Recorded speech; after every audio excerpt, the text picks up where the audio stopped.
You're listening to award-winning coverage of the Altavista Colonels on 105.5 KD Country. Subway pregame show on 105.5 KD Country. Altavista Colonels, Cumberland Dukes almost set. The spirit line is forming out there on the field, Oscar, and that usually means we're just about ready to go. Although sometimes that spirit line takes a while to get fully involved down there. It looks like they had some of them pre-staged, though, so maybe that'll help. That's smart, yeah. But, of course, we're seeing kids pour out of the bleachers, so like you said, sometimes it takes 3 or 4 minutes to pull. Well, and sometimes you got to look over at your buddy and, say, hey, are you going to go? I'll go if you go. That kind of deal. We were young once.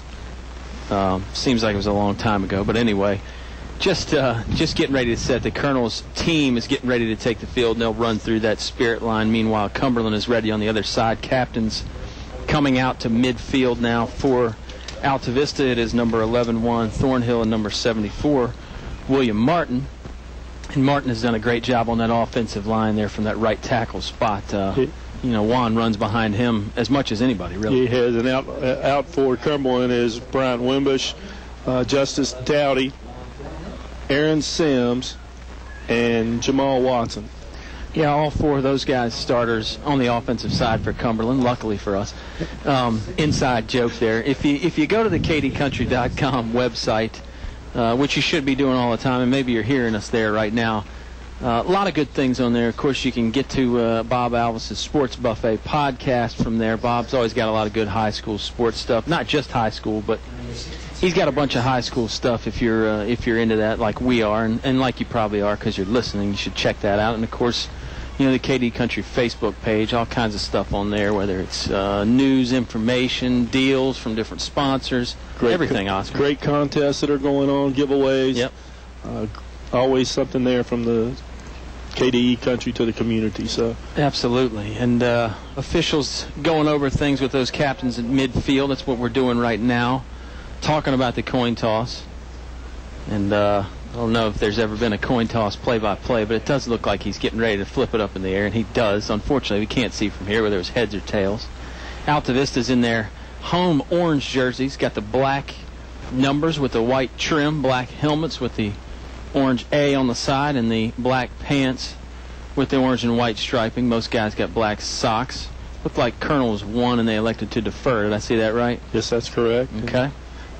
They have decided to defend the right side of the field up from the press box, looking from our left to our right. Of course, as we refer to the left side, that is the side closest to Bedford Avenue, for those of you that are familiar with Altavista. The Bedford Avenue side, that's what we'll start calling that now. I like that. And it is accurate. All right, so now Colonel's getting ready to run through that spirit line. We'll be underway here shortly. We talked about Thornhill and Martin a lot. Of all those guys on that offensive line are doing a extremely good job so far this year, Oscar. And the defensive line, too. I think particularly Brendan Patrick had a good game last week, in on a lot of tackles, and he was in that James River backfield as much as anybody, as much as James River was, for that matter. Well, so. You talk about Cody Andrews, Jacob East, both those guys have been involved in a lot of tackles. The Johnson twins both as well. So yep. I think bright spot for the Colonels this year that is the defense has been a little bit stronger than Coach Shorness thought they were. Yeah, and sometimes that happens. Sometimes you go into a season, you think one part of your game is going to be strong, and maybe another part isn't, and it turns out maybe that everything's strong, or maybe it's just the other way around. So it's definitely a learning experience. And we're only 3 games into it. I mean, 3 games is almost a third of a season, but I think the Colonels, we're still going to see a lot of changes with this team, and this team's going to grow and develop as the year goes on. A 4th game here tonight against the Dukes from Cumberland. Just Cumberland's 3rd game. Again, they're 0-2. Colonels are 2-1, and the Dukes are ready to receive that kickoff. They've got their kickoff team out there. Now Altavista is going to be joining them on the field. Cumberland is in their road white jerseys. Blue numbers, not really any striping. Blue pants, not much striping there. And then blue helmets, white face mask with the C on the side. And Walker Allen's got it teed up now for Altavista. Again, couldn't really ask for a much better evening to play football, right around 78 degrees, and it'll get cooler as we go on. Colonel's going to huddle up on the 30-yard line there. Kickoff will come from the 40. Walker Allen up adjusting the ball and getting his steps right. And Allen continues to be very good on the kickoffs as well as the extra points and the field goals, but his kickoffs are really a nice weapon for Altavista because you can hit them high and deep, and that gives that kick team plenty of time to get down there and cover it. Here's the run up from Allen. This one's a little bit shorter than usual. It's going to be fielded on about the 15. Left side there's the Duke's return man going to go toward his bench. He got to about the 32, 33-yard line. Decent return. We'll actually call it the 34-yard line, and that's where Cumberland will take over. It was just as Dowdy, one of the tailbacks, on the return. And Altavista will trot out their defense. Most of those guys from that kickoff team just stay out there. Good coverage by the Colonels. It wasn't quite a deep kickoff as we thought, as we've seen from Walker, and the Cumberland back up, got it on a dead run, so nice return as well. Yeah, he had a full head of steam when he caught it. Motion here from Cumberland. Spin by the quarterback. He ends up handing it off. I believe it's Dowdy going up the middle there. He got about a yard before he's shut down by the Altavista defense. Looked like Thornhill was in on that. They're gonna call it a yard gain. Several Colonels were there. Not a bad way to open up for Cumberland. Looked like they were going to have more, but Altavista's defense closed in pretty quick. Thornhill at the cornerback spot right now, Oscar. Usually he's at safety. I say usually, again, we're only 3 games into it, so. We've seen him at corner. We've seen him at safety. He's even snuck up and done a little bit of linebacker. Well, he can do it all on offense and defense. Trips to the near side here for Cumberland. Quarterback's going to throw that way to his right. He's got a completion in number 1, Devon Taylor. Taylor is wrapped up for no gain, and that was number 6, Demetrius Johnson, in on the first stop. Thornhill was nearby as well. And Thornhill did a good job of blowing up the blocking on that play to free Johnson up to get to the screen. They're going to call it a gain of 1. Yeah, it was a screen play to that right side there, and Altavista got to the football pretty quickly. Going to bring up 3rd and 8 from the 35-yard line. Cumberland has 2 receivers to the top side towards their bench, 1 receiver down here near Altavista's bench, and 2 guys in the backfield. Motion to the right. Quarterback fakes. He's going to roll left. Looked like an option play, but he is stuffed for little to no gain and driven in the backfield. His progress might give him 1, or maybe he got back to the line of scrimmage. Hard to say. And that was Darius Johnson in to make the initial contact. He filled that gap and closed that hole quickly. Good defense there by Altavista. They did give him about a yard gain. And 4th down situation. Cumberland will line up in a punt formation. Tight punt, 2 receivers and 2 wing backs. Snap is a little high, but they get the kick off. It's going to land on about the 35-yard line and roll another 10 to 15 yards. Thornhill didn't want to take a chance of returning that one. It'll be downed on the 21-yard line, so good punt there for Cumberland. 9:49 to go. Altavista will take over from the 22-yard line. They're spotting it on now. 0-0 is the score. 105.5 KD Country. 3 and out there for Altavista's defense. Good way to start, Oscar. It is a good way to start. They only gained 3 yards on that possession. Colonels are getting set pretty quick, and they're going to that wide out spread offense pretty quickly. Thornhill in the shotgun. Got a running back beside him, and then one up behind right guard right there too. Thornhill throws. It's picked off. Hit the helmet of an offensive lineman. Intercepted by the Dukes. Thornhill has to make a touchdown-saving tackle. He made it on about the 2-yard line. Juan tried to go with the quick slant over here to the left. I believe he was looking for Timron Brown. Can't be sure of that. It never got there. It hit a helmet of a lineman, offensive or defensive, and intercepted by Cumberland. It did look like he was trying to hit Timron and on a little slant. Yeah. Never got past the line of scrimmage. I couldn't tell whose helmet it hit, but I couldn't either. I couldn't tell if it was an offensive or a defensive lineman. Really no way of knowing, and it doesn't matter because Cumberland gets the interception. They take it down. They're going to spot it on the 4. I thought he got closer than that, but Thornhill had to make a touchdown-saving tackle from his quarterback spot. Here comes Cumberland. 1st and goal from the 4. Handoff goes to a receiver in motion. That's number 5, Deion Booker, and Booker got close to the end zone. We'll see if he got in. Official's going to confer. They're talking about it. It is touchdown, Dukes. Touchdown. So Cumberland up 6-0. Deion Booker on the wide receiver sweep. Give him credit for the touchdown at 6 points for the Dukes. And that was a good play. He was stopped at about the 3-yard line, continued to drive, was able to stretch out and get the ball across the plane. 6 points for Cumberland, 9:30 in the first quarter, and Cumberland, like you said, is up 6-0, Kyle. Yeah, nice play right there, and capitalizing off the interception.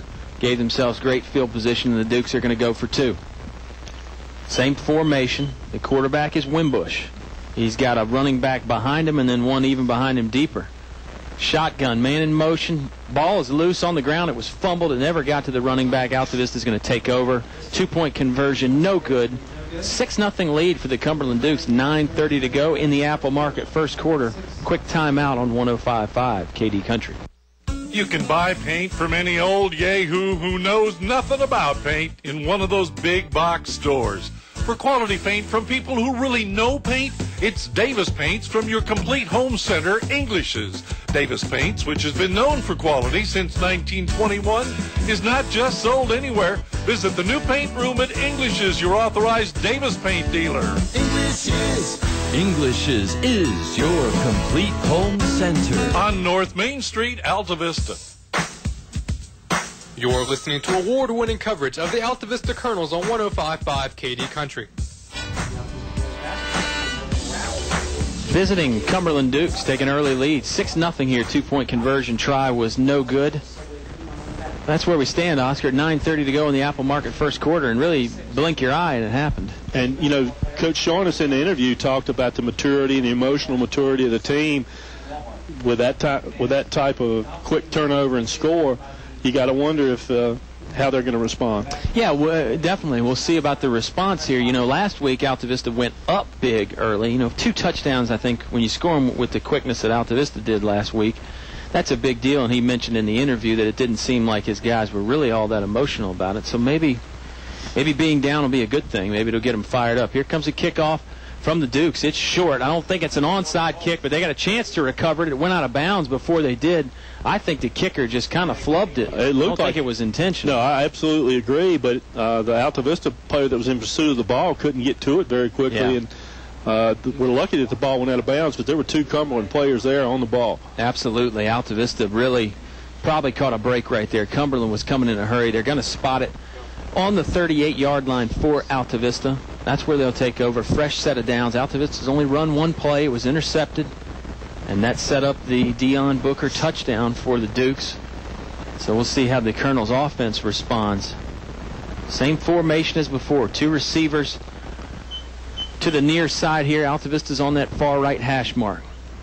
1 running back is up behind right guard there, and then Thornhill is back in the shotgun with a running back beside him.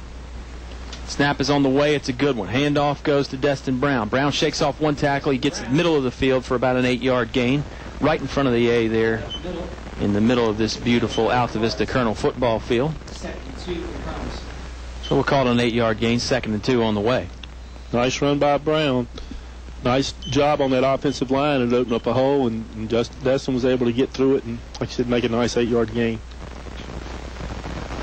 Colonels, this time Thornhill's got 2 running backs beside him, more of a traditional shotgun. Pass on the way. Thornhill's going to have to scramble. Now he's going to take it down and run. He got back to the line of scrimmage and got hauled down there. May have gained about 1 yard, but it was good defensive coverage from the Dukes. I think it was Justin Coleman on the tackle, number 55. Colonel's going no huddle. Yeah, no huddle, and they're going quick. Thornhill's actually going to get under center. Quarterback sneak.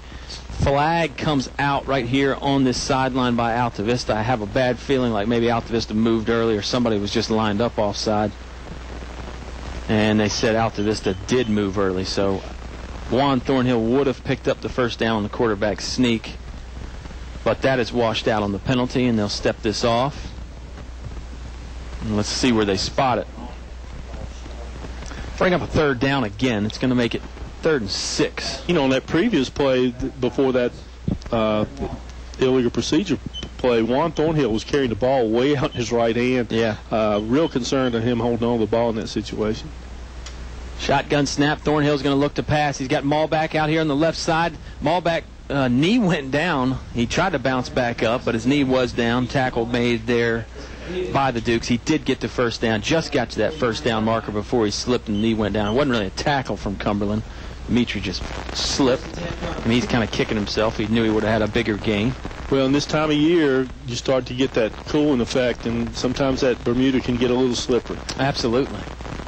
First down, though, for Altavista, so a good gain there. Catch and throw by Thornhill to Malback. Shotgun formation again. This time the blocking back is behind the left guard, and Thornhill's got a back to his left as well. Handoff is to that back. That's Destin Brown. Brown's got some room up the middle. He shook off one tackle, an arm tackle, and then he got about a 15-yard gain. First down, Colonels. 8 minutes to go here in the first quarter, and the chains are moving again, Oscar. Nice gain, 18 yards on that play by Dustin. Big hole opened up in the middle. Oh, absolutely. Offensive line doing a wonderful job right there. McLeese, Martin, Ashton Robinson there as well from that left guard spot. Destin Brown had a lot of room to run. First down on the way. Thornhill confers with Brown, who is right behind him. You got one receiver way up top to the right, man in motion now.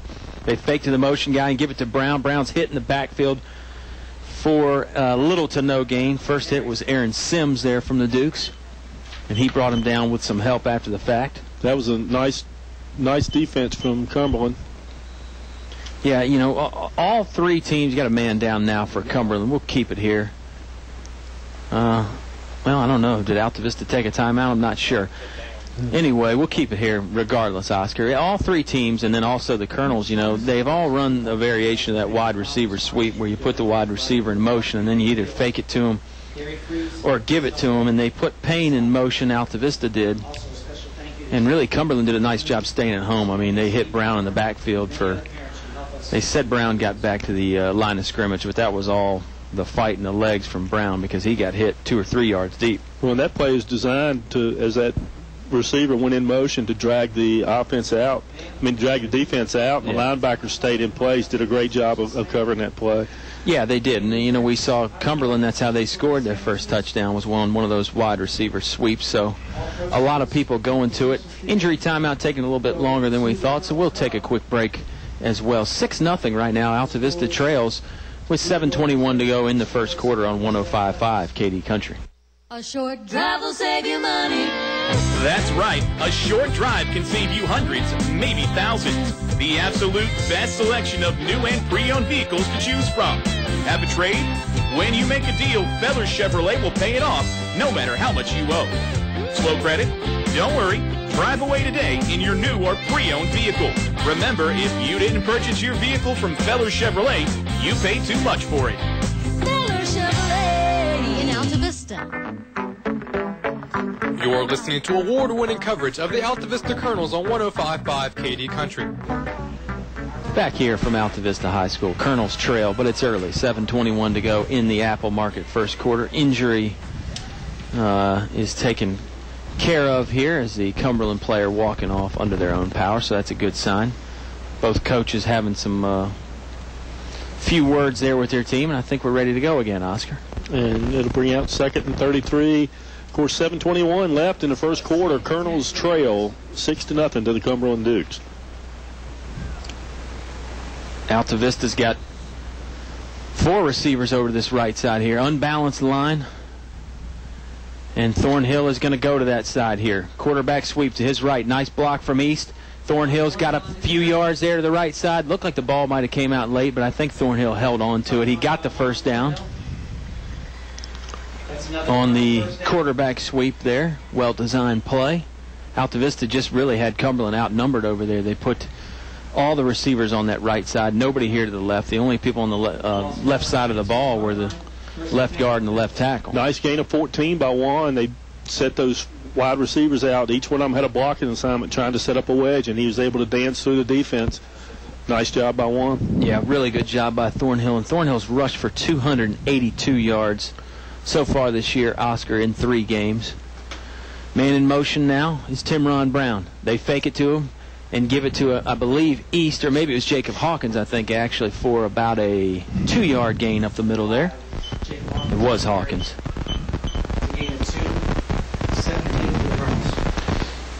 And it'll bring up 2nd and 8. Altavista again using the motion man there. They fake it to him and give it to the running back. Brings up 2nd and 8. 2 receivers on each side now. Balanced formation. Thornhill has Hawkins to his left. in the backfield. Cumberland in that four-man front defense, 4-4 defense. Thornhill going to throw. Chased out of the pocket, looks to throw again, passes a little bit low, was looking for Timron Brown, but he skipped it to him, so it's no good. A little bit of a slow start for Juan tonight, throwing the ball. 1 for 3 with an interception. Dukes want a timeout on defense to talk things over before this 3rd and 8. We'll talk it over as well with our sponsors. Quick timeout here, 6-0 Altavista Trails on 105.5 KD Country. English Construction Company has been in the building business since 1932, so it's only natural that they appreciate the building process. They recognize the fact that organized sports programs build character as well as bodies and minds. They know that high school sports build our youth into more well-rounded and more productive adults. English Construction Company is proud to be a sponsor of high school sports and salute all athletes, coaches, and teachers. A word of praise and encouragement from English Construction Company with offices in Lynchburg, Virginia. You're listening to award-winning coverage of the Altavista Colonels on 105.5 KD Country. Back here from Altavista High School, Dukes take the time out there to discuss things before this big 3rd down situation. 3rd and 8 from the far right hash mark.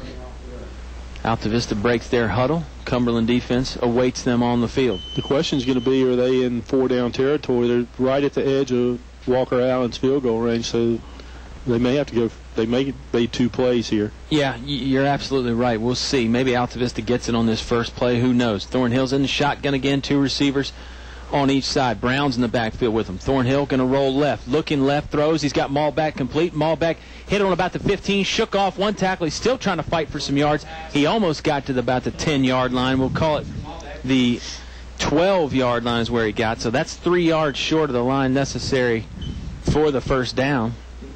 So now here comes that question that you just talked about, Oscar. Do you go for it? Do you kick the field goal? Looks like they're going to go for it. And I think that's the right call. Yeah, 4th and a long 2 here. Maybe 4th and 3, I guess, if you're a Cumberland fan. But, yeah, it would certainly be different if it was a 4th and long situation. Thornhill looking to the sideline, getting the play straight. Altavista still got plenty of time on that play clock. They're in the shotgun formation again. Same formation, 2 receivers on each side. Thornhill looking right. He's flushed out of the pocket. He's going to have to run for it. He's close to a first down. He got it. Shakes off another tackle. Looking for some blocks. Thornhill got to the end zone. Touchdown, Colonels. Boy, just when you think you've seen it all from Juan, what an athletic play. He was looking to throw the ball, had a defender in his face, was able to get away from him, stiff-armed 1 or 2 players, and was able to get into the end zone. Great play by Juan. Yeah, it was really an awesome play, and it took a while to develop there because Thornhill was going east to west for a long time, a lot more than he was going north to south. But then when he finally did cut it up, he got not only that first down, but he got to the end zone in a hurry. Walker Allen on to try the extra point. Ball game is tied 6-6, 5:14 to go in the first quarter. Snap back, hold down, kick is up, and it looks like it's right down the middle. It is. Allen 1 for 1 so far here tonight, and that makes it 7-6. Colonels take a lead after throwing the early interception. Altavista up by 1 on 105.5 KD Country. Altavista Colonels football is supported by El Cazador, the people who brought the first Mexican food to the area 12 years ago, and they're still going strong 7 days a week. You are invited to come by before or after the game for Mexican or American food, all reasonably priced with great service. Find out why people keep coming back to El Cazador Mexican Restaurant, Main Street in Altavista. Try one of their daily lunch specials priced under $4. El Cazador Mexican Restaurant thanks you for your loyalty and your business. Don't forget the young Elvis returns to the El Cazador Altavista, Tuesday, September 25th. You're listening to award-winning coverage of the Altavista Colonels on 105.5 KD Country. 50 years of award-winning coverage on 105.5 KD Country. Altavista Colonels getting the end zone there. Juan Thornhill on the scramble. 4th and 3, and he was looking to pass to his right, Oscar. That got shut down. Good defense by Cumberland, but Cumberland's defense just was not good enough. Really a nice drive after the muff kickoff by Cumberland gave the Colonels good field position at the 38-yard line. They were able to run 11 plays, 62 yards. Took them 4 minutes and 14 seconds. So a nice sustained drive by the Colonels to answer the score from Cumberland. Yeah, good stuff. You're right. Thornhill completed the one pass to Maul back there. And a bunch of different guys running the football. Thornhill gets into the end zone, but you're right, definitely a team effort. And now the kick team will come out. Walker Allen just made the extra point. He will come out and try the kickoff now. His first one was a little bit shorter, and Cumberland really had some good field position. They went 3 and out. It was good defense from Altavista, but field position wasn't bad, so we'll see maybe if Allen's got his leg warmed up a little bit more. This one's short to the right as well, almost a pooch kick, and it's going to go out of bounds on the 25-yard line. 25-yard line, excuse me. Cumberland's going to take over from the 35-yard line, though, on the penalty. As solidly as he hit his extra point, he missed it as equally as bad on the kickoff. Yeah, and sometimes, I don't know. I was never a kicker, but I think sometimes, it's probably kind of like golf. If you try and just hit it so hard, generally you don't, your contact's not as good. Maybe that's what happened with Walker Allen. Maybe not. Maybe we shouldn't speculate because, like I said, we're not kickers. Anyway, Altavista's defense going to try their hand. Cumberland's got it on their own 35. They'll be in their shotgun formation again. The quarterback is about 3 yards deep, and he's got a running back behind him who's probably about 7 or 8 yards deep. 3 receivers to the right. They'll throw right. Screen pass, and Timron Brown was all over that. Official comes in quick saying it was an incomplete pass. It was close to being a lateral. Good job by the official to be there and have a good look at that. Yeah, and that was the right call. And it's really a good thing that he didn't catch the ball because they were all over him. It would have been a 4 or 5 yard loss at least. Absolutely. Timron Brown was there, really at the same time as the Cumberland receiver. So good defense by the Colonels and by Brown. Malback is the cornerback out here on this side. Thornhill is now at safety. And East is over there at the other cornerback. Timron Brown on the blitz. He's met in the backfield, but doesn't matter. Altavista's going to get to the quarterback anyway on that second down play. Let's see who it was on the sack. It looked like it was Timron, Hawkins, Darius Johnson was there. Yeah. There was a multitude of Altavista players there. There was a bunch of guys. I just saw Timron blitz off that left side, and the running back initially did a nice job picking him up.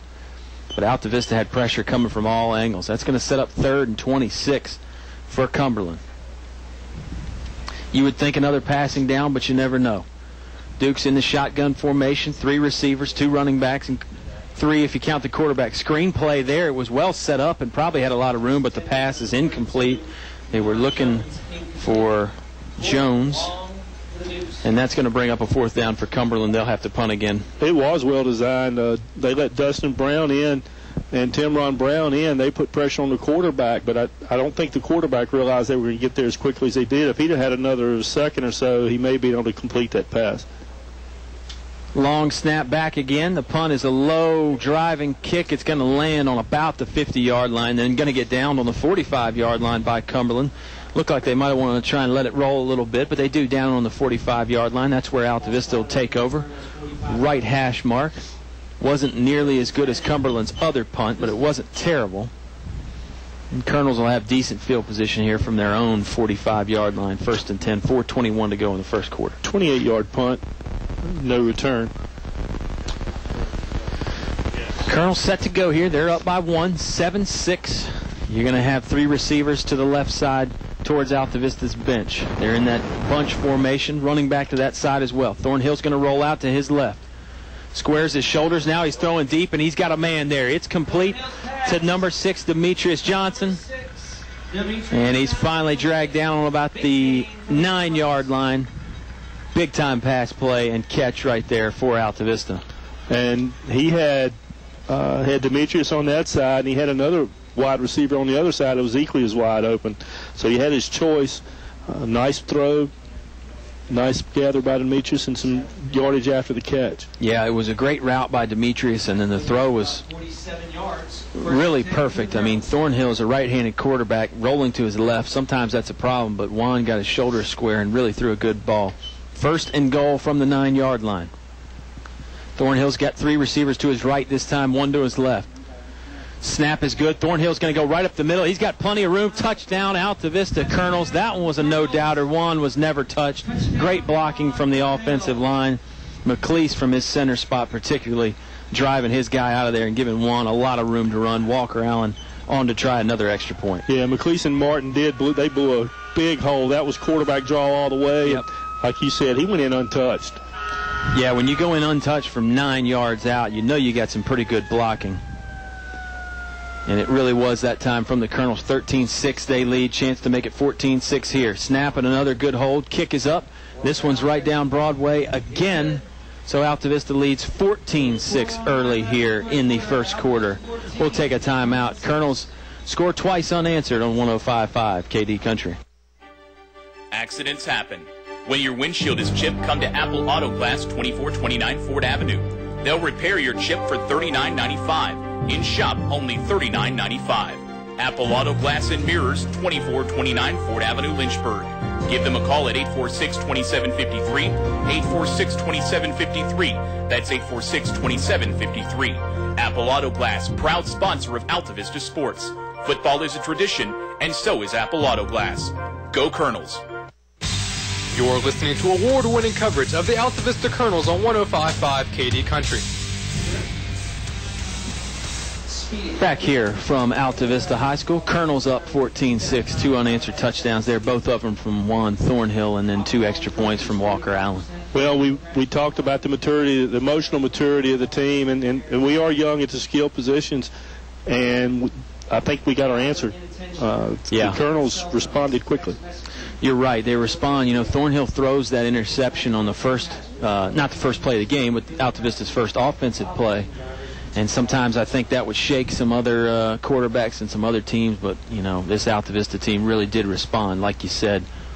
And Thornhill with the long pass play to Demetrius Johnson to set up that touchdown was all those big plays there. Thornhill has 2 touchdowns so far here tonight on the ground. He had 5 coming in, so that's 7 total. Pretty solid numbers, especially for a sophomore. You get into the news in advance, and of course you can look at those stats and see where the area players are doing, and he's in the mix in all those numbers. Absolutely. Kickoff here from Allen's a little bit better. Fielded on the 10-yard line for Cumberland. Bunch of Colonels there. Demetrius Johnson was there. He had a lot of friends, though. Devontae Clark in on that as well. And it was Ford on the return for Cumberland. Had a decent return before he was met. They get it to the 27-yard line. That's where they'll start. Left hash mark, far side from us. 3:59 to go in the first quarter, Oscar. And Cumberland's been 3 and out on every possession that they've had. Yeah, Altavista's defense has been really like a rock early. Man in motion for Cumberland. They give it to him. He's going to cut it up right behind right guard and right tackle and stop for no gain. Another solid job by the Altavista defense. And they're going to mark that, like you said, at the 22, TJ Ford. 27, no gain. Second long for the Dukes. And that'll bring up 2nd and 10 now. Referee is going to hold up play for a minute there. He was waving his arms like he wanted an official's timeout, and I think Destin Brown has a uniform issue or something. He's trotting off the field. I believe that's what the holdup was. And Markel Payne will go in now. I assume taking one of those linebacker spots. It's Demetrius Johnson, one of those linebacker spots. Payne is there with him. Pass play from Cumberland, no good. It's actually intercepted by Michi Malbeck. Malbeck dove. I just said no good because I didn't think there was any way Malbeck was going to get to it, and he laid out and picked it off. What an athletic play by Michi. Like you said, that ball, from our perspective, had no chance of being caught by anybody. Yeah. Malbeck just laid out full stretch and probably caught it, 6 inches to a foot off the ground. Pulled it in, so it's a turnover. Altavista. Colonels had 3 interceptions last week. They got 1 so far here, and this is going to give them some great starting field position. 41-yard line of Cumberland, so Altavista's on the good side of the 50 to start out. 3 wide receivers to Thornhill's right. He's looking that way. He'll throw. Long pass play. It's caught by East. East has got 8 yards now. He's got about 9 before he's run out of bounds or dragged down one way or the other. Couple Cumberland tacklers in there. One of them may or may not have come in a little bit late. No flag, though. And no harm done, I don't think. Good catch there from East. And good drive. He continued to drive his legs. Picked up 3 or 4 yards after he had some contact. Yeah, Colonels were all the way on the left hash mark, and East was on the right numbers there. So it was a long pass. I mean, that ball is going, 20, 25 yards in the air. It took a little while to develop, but once East caught it, he made some good moves to get himself 9 yards. Colonel's ready to go again. 2nd and short. Snap is to Thornhill. Thornhill's going to go left tackle. He got a nice block. He got a couple great blocks. He is gone 10-5 end zone. Thornhill gets in. Wow, some excellent blocking, both from the running back and then from Demetrius Johnson with the pancake block. That was a there. nice pickup, Kyle, because absolutely right. Demetrius Johnson, there was one guy had the angle, and Demetrius Johnson laid it to him, and that was the key that sprung Thornhill to the end zone. That's one of the best blocks you'll ever see by a receiver. I mean, normally as a receiver, you got to get in the cornerback's way a little bit. Demetrius Johnson went above and beyond the call. He flattened his guy. Wow, Thornhill's got 3 touchdowns early here, 20-6. Walker Allen going to try and make it 21 here. Thornhill on to hold. Snap is perfect. Hold is good. This one's a little bit lower, and it hit the upright, and it went out. So we jinxed Walker Allen effectively, but not going to rain on one Thornhill's parade. He's got 3 touchdowns early here. Colonel's up 20-6 on 105.5 KD Country. If credit card processing is important to your business, I can help. I'm Ramonda Davis of First National Bank, and I'm your local e-commerce officer for merchant card and other electronic business products. Local means I live in Central Virginia. I'm ready to come see you and respond quickly to what you need. Local means I'm focused just on your business needs. For the latest in electronic payment technology and competitive pricing, contact me, Ramonda Davis. First National Bank, member FDIC, equal housing lender. You're listening to award-winning coverage of the Altavista Colonels on 105.5 KD Country. Thornhill goes in for another rushing touchdown, Oscar. This one was a little bit longer than those others, and we talked about the great blocking. I mean, it was a pretty special thing there for the Colonels. And, he had blocking from its line, too. Yeah. So it was nice play. Oh, yeah, solid all the way around, and we're enjoying the cookies from Mr. Robert Duff. I don't know which I like more, the raspberry cheesecake or the sugar cookie, or the Juan Thornhill touchdown. They're all good. I'm thinking the Juan Thornhill touchdown right now as I chew on a macadamia nut cookie. Yeah, well, Mr. Duff always takes care of us, and he hopes you listen to the Subway halftime show after this. We're still in the first quarter, 2:13 to go in the Apple Market first quarter to be exact, but that Subway halftime show will be here sooner or later. And Walker Allen, 2 for 3 on the extra points, and he'll be on to kick another kickoff. And when your kicker has kicked it 5 or 6 times in one quarter, you're doing something good. That means he's kicked some kickoffs and some extra points.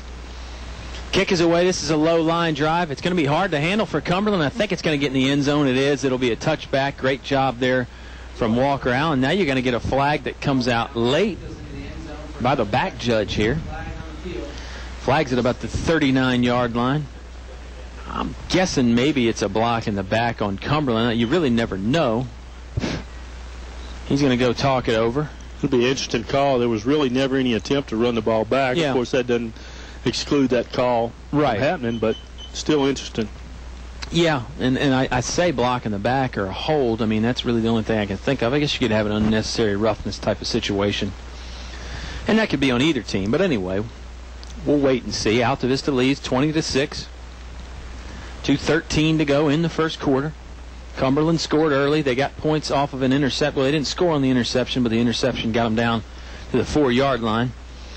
And then Dion Booker punched it in for them. On the other side, Altavista's got 3 Thornhill touchdowns, rushing touchdowns. Gives him 8 on the year. They're going to say it was an illegal block, or a clip, I guess. Block below the waist, something like that. One of those 3. Against Cumberland. And this is going to get declined, so Cumberland will start on the 20-yard line.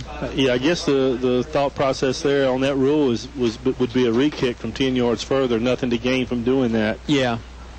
Yeah, you got to figure if you re-kick it, Allen's got a pretty good chance of making that one a touchback too. So just start it here on the 20. That's where Cumberland will scrimmage. They're under center this time, I formation. Toss play out to the left. The give was to T.J. Ford, and he is dragged down. Oh, boy, 6 or 7 yards in the backfield there, Oscar. Yeah, and it looked like it was Juan Thornhill, but... Well, we'll wait and see. Tackle made by number 12, Cody Andrews. Let's say Cody Andrews. 6 yards. And that's really the first time we've called him tonight. I'm sure it won't be the last. Right. Yeah, Andrews had some nice plays Last week he was in on a lot of action there. I formation again, one tight end for Cumberland. They give us to the running back. Ford's got some room. He's going to get it back to the original line of scrimmage and a little bit more. Call that a gain of 8 or 9. Good rushing play there on the tailback dive. Tackle made by Tim Ron Brown. And it's going to set up really the best chance on third down Cumberland's had. 3rd and 7 on the way for the Dukes. So Cumberland was in the shotgun from all their other plays on offense, and now they switch it up, go under center in the I formation. Seem to be having a little bit of success. Same formation again. Longer snap count this time. Quarterback slips, falls down, and it's going to be a sack. I don't know who will get credit for it, but Bryant Wimbush, the quarterback, was looking to pass to his left, and I guess just lost the footing there. That's exactly what it looked like. It's a hard play to describe because Bryant, he got the snap. It wasn't a missed snap. Pulled it up like he was looking to throw, and then he just fell like a ton of bricks. And it looked like he had protection there, too, so maybe a break for Altavista. Long snap is going to go over the head of the Cumberland punter. He's recovered it, and he's still got time. He's going to try and run for the first down. He's going to get dragged down at the 10-yard line. Oh, boy. Bad play there for Cumberland. It was number 6, Demetrius Johnson, on the tackle, but he had help coming as well. Brendan Patrick there, too. The snap went over his head. The punter recovered it on about the goal line. He probably could have tried to kick it away, but he tried to race to that right side. He had a wedge of Colonels converging on him, but he had 3 or 4 seconds. He really could have done like a rugby kick and gotten that ball away. Not a very good decision by the Cumberland player. Yeah, well, and easier said than done when you got all those Colonels bearing down on you and you've just recovered a snap that went 10 yards over your head. Altavista, great field position here. 1st and goal from the 10. Handoff is to Dustin Brown, and he is in. Got tripped up on about the 2, but he managed to stick that ball out, and he landed on about the goal line. Touchdown, Dustin Brown. And Altavista on the board again, 26-6. They've stretched that lead out now. Allen going to try and make it a 21-point lead. And it's been all Colonels since that first touchdown from Cumberland. Yeah, that play hit really quick there. The old halfback trap up the middle. Great blocking from the Altavista line again. And Brown went airborne when he got hit, but he managed to sneak it in the end zone there. Kick by Walker Allen is up, and this one is good. So he's 3 for 4, and that makes it 27-6. Still 19 seconds to go here in the first quarter. Quick timeout on 105.5 KD Country. In the past century, our community has grown, and Finch & Finch Funeral and Cremation Service has grown too, alongside the families they've known for so long. Finch & Finch is proud to have served you over 100 years. A family business, Finch & Finch Funeral and Cremation Service, dedicated to your service. Finch & Finch Funeral Homes. We're here because we care. You're listening to award-winning coverage of the Altavista Colonels on 105.5 KD Country. Live from Altavista High School, Kyle Haney with Oscar Briggs. And the Altavista Colonels and the Cumberland Dukes. Colonels up 27-6. First quarter not even over yet, Oscar, but it seems like we've been here a while. It seems like it's been a long time since Cumberland scored that touchdown. Yeah, it has. And, of course, that when you have plays, a drive of 1 play, 9 yards, 6 seconds to do it, it seems like it's a long evening. Yeah. Great touchdown run there from Dustin Brown. He was virtually untouched. He had to go airborne there as he got his legs taken out from under him on about the 2 or 3 yard line, but managed to reach that ball over the plane there for the touchdown. Allen's kick was good, and Allen will be on again for another kickoff. Let's see, that's 5 times Allen's kicked off, correct? Because Altavista kicked to Cumberland to start the game. That's right. And then 4 extra points for Walker Allen, so that's a lot of bang for your buck from your kicker. That's 9 kicks in the first quarter. Yeah. That's a lot of work. If you're getting paid by the kick, it's pretty that's pretty good. If you're getting paid by the hour, it's probably about the same though. Long kick from Walker Allen again. It lands in the end zone, and that one was a bomb. Definitely a touchback there. Great kick by Walker Allen. That's again, Oscar, great weapon to have. I said that in the pregame. Yeah, and we start to see as this team starts to develop, the first person to meet him on the field when he came off was actually Juan Thornhill went out to meet him. Juan's starting to really develop as a leader of this team. Yeah, you can't underestimate that leadership role that Thornhill has, and he's done a great job. 3 rushing touchdowns for Juan so far here tonight as well. Cumberland set to go, middle of the field, 20-yard line after the touchback there on the kick. Cumberland getting the ball in. Actually, they're getting the Altavista football out. Each team uses their own football. And now Cumberland ready to go. I formation again, fullback and a tailback right behind the quarterback. Handoff is to Ford, the tailback. He's got some room left side, dragged down there. Gained about 2. Looked like he was going to get more than that, but Altavista closed quickly. Going to give him about 3, actually, Oscar. Number 4, Jacob East on the tackle. Short gain. They're going to give East credit for the tackle. 2nd and 7. Cumberland. And that's the end of the first quarter. Yep, Apple Market first quarter is over with. Altavista's got a big lead, 27-6. And we'll take a timeout here on 105.5 KD Country. You can buy paint from any old yahoo who knows nothing about paint in one of those big box stores. For quality paint from people who really know paint, it's Davis Paints from your complete home center, English's. Davis Paints, which has been known for quality since 1921, is not just sold anywhere. Visit the new paint room at English's, your authorized Davis Paint dealer. English's is your complete home center. On North Main Street, Altavista. You're listening to award-winning coverage of the Altavista Colonels on 105.5 KD Country. Live from Altavista High School, Colonels lead 27-6 over the visiting Dukes from Cumberland. And Oscar, my list of favorite people right now, number 1 probably Mr. Robert Duff because he brought us the cookies. He's probably got to be up there. But Nick Bailey, number 2, our engineer and producer, making it all sound good as usual. You're probably in the top 10s there somewhere, top 20 at least. But I think, if you're an Altavista fan, you can pick a lot of favorites so far here tonight. Thornhill's got 3 touchdowns. Don't discount anything the offensive line has done. They've done a great job. And Walker Allen, 3 for 4 kicking and then 2 touchbacks down the kickoffs. Again, I mean, it's hard to overlook that stuff. Yeah, and when you look at the rough estimate of stats from the first quarter, Altavista with 164 yards, 94 on the ground, 70 through the air. Cumberland with 1 yard rushing and minus 9 yards, total of minus 8 yards. That pretty much tells the whole story. Yeah, Altavista's defense has been fast and furious, and they're going to get a chance to show off again here. Cumberland 2nd and 7. Handoff goes to the fullback. Good gain there, about 3 or 4 yards. Play hit quickly, and it's Dowdy on the carry from that fullback spot. Going to set up 3rd and 2. 3rd and 2.5, probably more accurate here. Altavista's defense has not allowed a first down. That is correct. That's a good stat in itself when you can go a whole quarter without giving a team a first down. That's pretty impressive. 11:30 to go here in the second quarter. Colonels lead by 21. Dukes trail. I formation again. Longer snap count. Toss play. It actually hit the back of the fullback. Cumberland's going to recover, but not after a loss of 7 yards there, and they will not get the first down, and they'll be forced to punt again. Again, back to the original line of scrimmage. And yeah. 4th and long now, 4th and 9 for the Dukes. They're in the punt formation again. Last snap went over Dowdy, the punter's head. He recovered it, but he didn't make anything out of it afterwards, and they lost a lot. This snap is good. Dowdy's going to get a kick away. Not bad at all.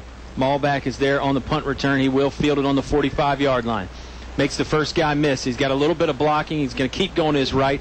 Drag down on the 47-yard line, and they're going to flag a Cumberland player, and that's Dowdy for coming in a little late, and he had his head down too, Oscar. And I think that's the key point. He was full steam and going after Michi. Michi fell down, and he had the opportunity to pull his head up, and he didn't. So yeah. I think that's exactly what they're going to get him for.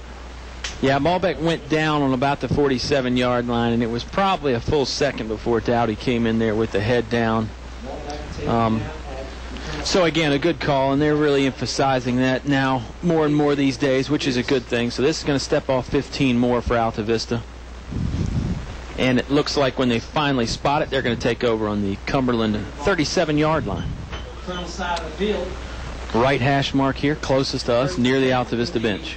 And, we talk about head injuries and the number of injuries last week. The college game now, if your helmet comes off during a play, you have to sit out a play now. So they're really concerned about the head injuries.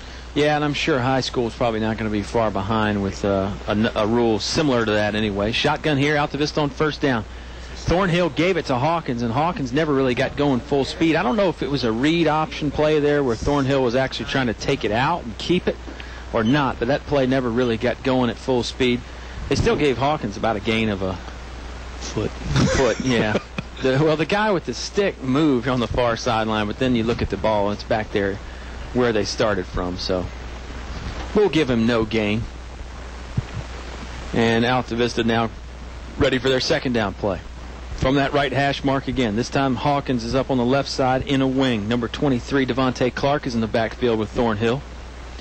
And Thornhill's got two other receivers to his left. He's going to go that way. Looking to throw, pump fakes, pulls it down. He's hit a yard deep, and that's where he's going to get tackled. He shrugged off the tackle initially, but he could not get anything there for a gain for Altavista, and it'll go down as a loss of 1.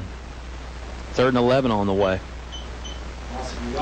Yeah, Cumberland did a good job on that defense downfield. They had single coverage, man on man, and the receivers for the Colonels were not able to get open. One had to eat that one. Yeah, and normally Thornhill's going to be able to scramble around long enough that one-on-one man-to-man coverage is not going to work because eventually one of those receivers is going to get open. But you're right, Cumberland did do a good job of staying on their man there, and Thornhill probably did the wise thing, and that was just a pump fake and then try and run for it, and he couldn't get it. Man in motion, here's Malbeck. They give it to him, wide receiver sweep to the right. Now he cuts it up near right tackle. He gained about 7, and he's brought down.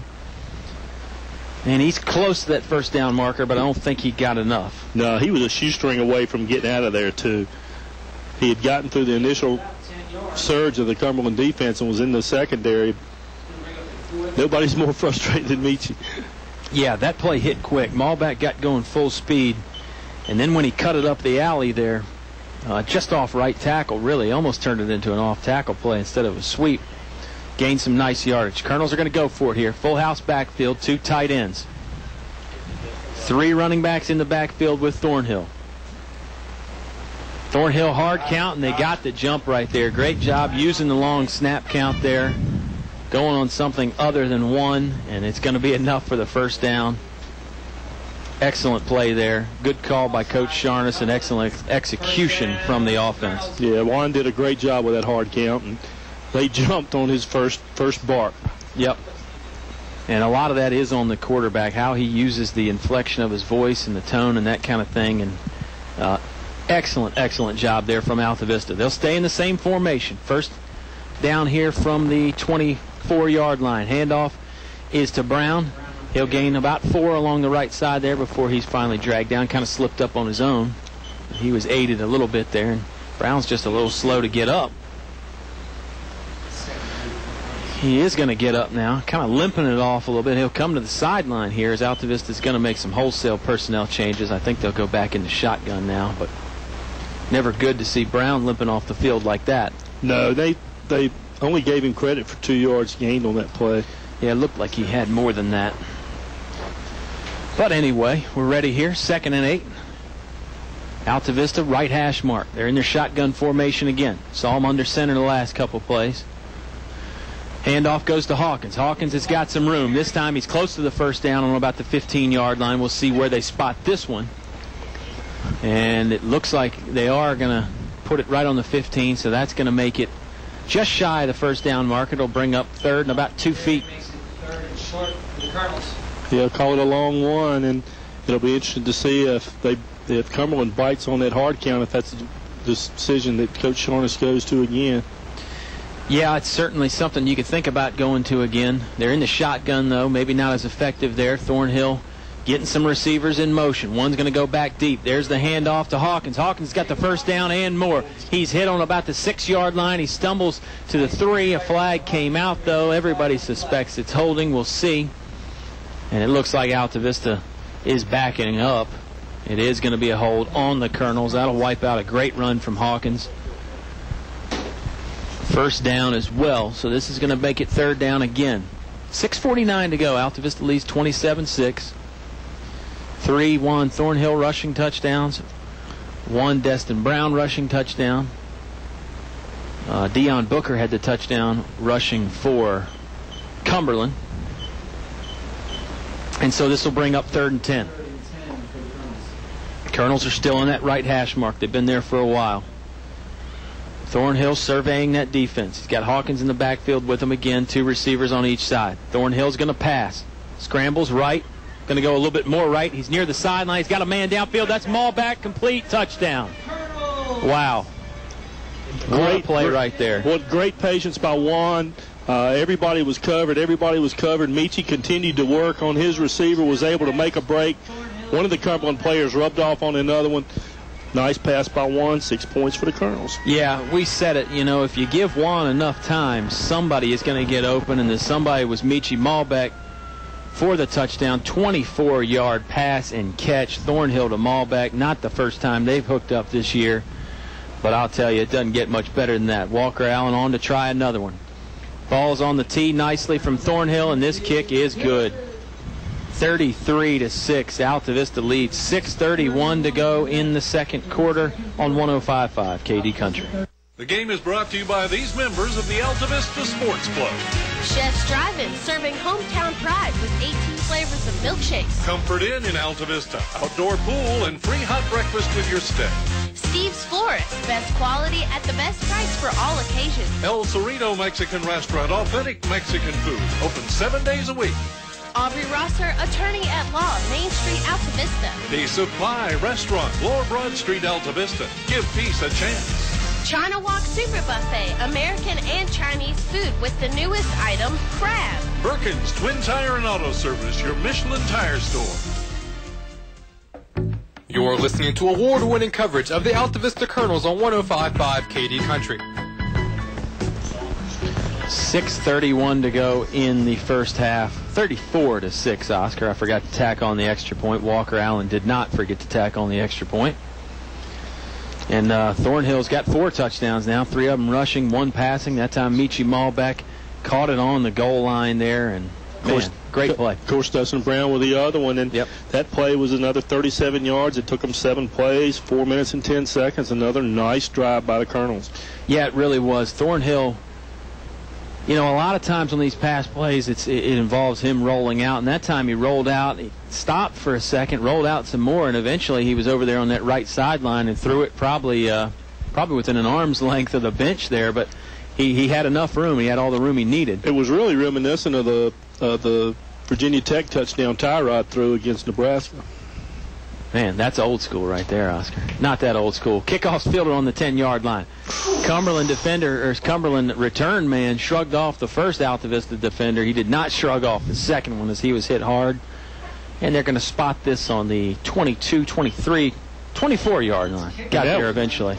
That was Timron Brown that got him on that second hit, and Timron had a full head of speed. He put it to him. And I'll tell you, the kickoff team, the kickoff coverage team, is not really something you think about a lot, but Altavista's got, 9 or 10 starters out there, and with Walker Allen's leg, I mean, that team is really a unit to be to fear, because it's a good-looking unit. Fullback dive here, hit quick. Cumberland's got a first down and a little bit more. 16-yard gain there, all in the blink of an eye, just as we were talking. Number 32, Kevon Jones, the fullback there. Big gain. First down for the Dukes. They're actually going to give him a favorable spot and give him gain of 18. Well, it really was a good running play there, and it hit so quick. I mean, I was still in the middle. Altavista, first down again. Cumberland gained about 1 or 2 this time on the fullback dive. I think they tried the same play. And it was Jones again. Altavista maybe not fooled this time, but that fullback dive does hit quick. It's hard to stop that. It was only a gain of 2. And they set quickly. Yeah. And we're hoping for success with that play again. Yeah, Cumberland's had, better success here in this I formation. They were in the shotgun their first 3 or 4 drives. They've been only I formation from here on out. 1 tight end, 2 receivers. They go with a hard count this time. Looked like the center's head might have moved, but was it after Altavista already came across? We'll see. There? Yep. They are stepping it off in favor of Cumberland, so they said the penalty is on Altavista. And that's going to set up 2nd and Oh, about 2 or 3. 5:40 to go in the second quarter. Subway halftime show following this. 2nd and 3. Same formation for the Dukes. Longer snap count again. Here's a handoff. It's to the tailback trying to go left side. Nothing there at all as he is brought down for a loss. Cody Andrews in on the stop. TJ Ford on the carry. Number 12, Cody Andrews on the tackle. They're going to give him a pretty good spot. Oscar say he only lost about 2 or 3. Going to bring up 3rd and 6 now from the middle of the field for Cumberland. Nice play by Cody. He was there within 2 steps of the ball, so he had an opportunity and wrapped him up quickly. Cumberland's tried that tailback lead off tackle a few times here. Haven't gained very many yards. In fact, their best play was that fullback dive on 1st down to start this drive. Here's this snap, bootleg play. Quarterback looking to throw. He does throw it. Had a man there, but the ball never got there. It was close. Incomplete for the Dukes. Good defense by Altavista. Wimbush did the old bootleg, went left side. Had a couple receivers open, but the pressure was just too great. He couldn't get it to him. We'll see if they go for it here on 4th. Colonel's leading 34-6, 4:45 remaining in the quarter, and it's 4th and 6. I got to believe they're going for it. Yeah, you know, Cumberland's still on their side of the 50, but it's not a bad place to go for it here. Just past the 45-yard line, or just short of the 45-yard line, excuse me. Play taking a little while here as Wimbush wants to get guys set. He's the quarterback. Snap on the way. Another long snap count. They toss it out to the tailback. He cuts it up. Got about a yard, but he did not get close to the 1st down marker, so this will be a turnover on downs. Another great stop from the Altavista defense. He does not make the first Yeah, down. another spot. They gave him 3 yards on the pickup, but still short of the 1st down. Colonel's take over. That was Booker there on the toss play. We'll take over on downs. He got a few yards, but he didn't get enough to gain another fresh set of downs for the Dukes. 47-yard line. Turnover on downs. Another great stop for Altavista's defense. They'll take over again. 4:32 to go in the half, so they've got plenty of time, especially with the speed that Altavista operates. Thornhill's got a back right behind him now. Ball back in motion deep. They give it to the first man through, and that's Destin Brown. Brown gains about 5 before he's chopped down. That's not Destin Brown. That is Devontae Clark on the carry. Number 23, Devontae Clark on the carry. Helmet came off for a Cumberland defender. I think it was the guy that made the tackle, actually. 5. 2nd and 5 for Colonels. 4:15 to go here.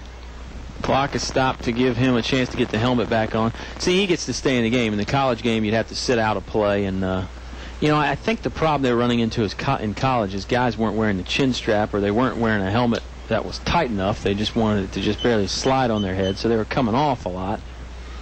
So I think that's why the rule is in place there, incentive to wear the equipment right. Trips formation here for Altavista. Maulback's going to switch it over and go to the right side there. Pass play. Thornhill was looking for him. Pump fake. Now he's got to scramble. Got a handful of jerseys. Thornhill is going to finally go down. Juan did his best to not get taken down, but he is finally wrestled to the ground. Justin Coleman, I believe, on the stop there for Cumberland. And Juan made that a lot harder for Coleman than it should have been. They're going to mark that at the 47-yard line. Well, no, 49-yard line. Okay, brings up 3rd and 14. Altavista trying to get a play from the sideline here. Thornhill looking over there. I think he's got the play and the personnel he wants. Yeah, Juan really lost a couple yards trying to run out of that tackle there. Hard sometimes for the official to know where to spot it.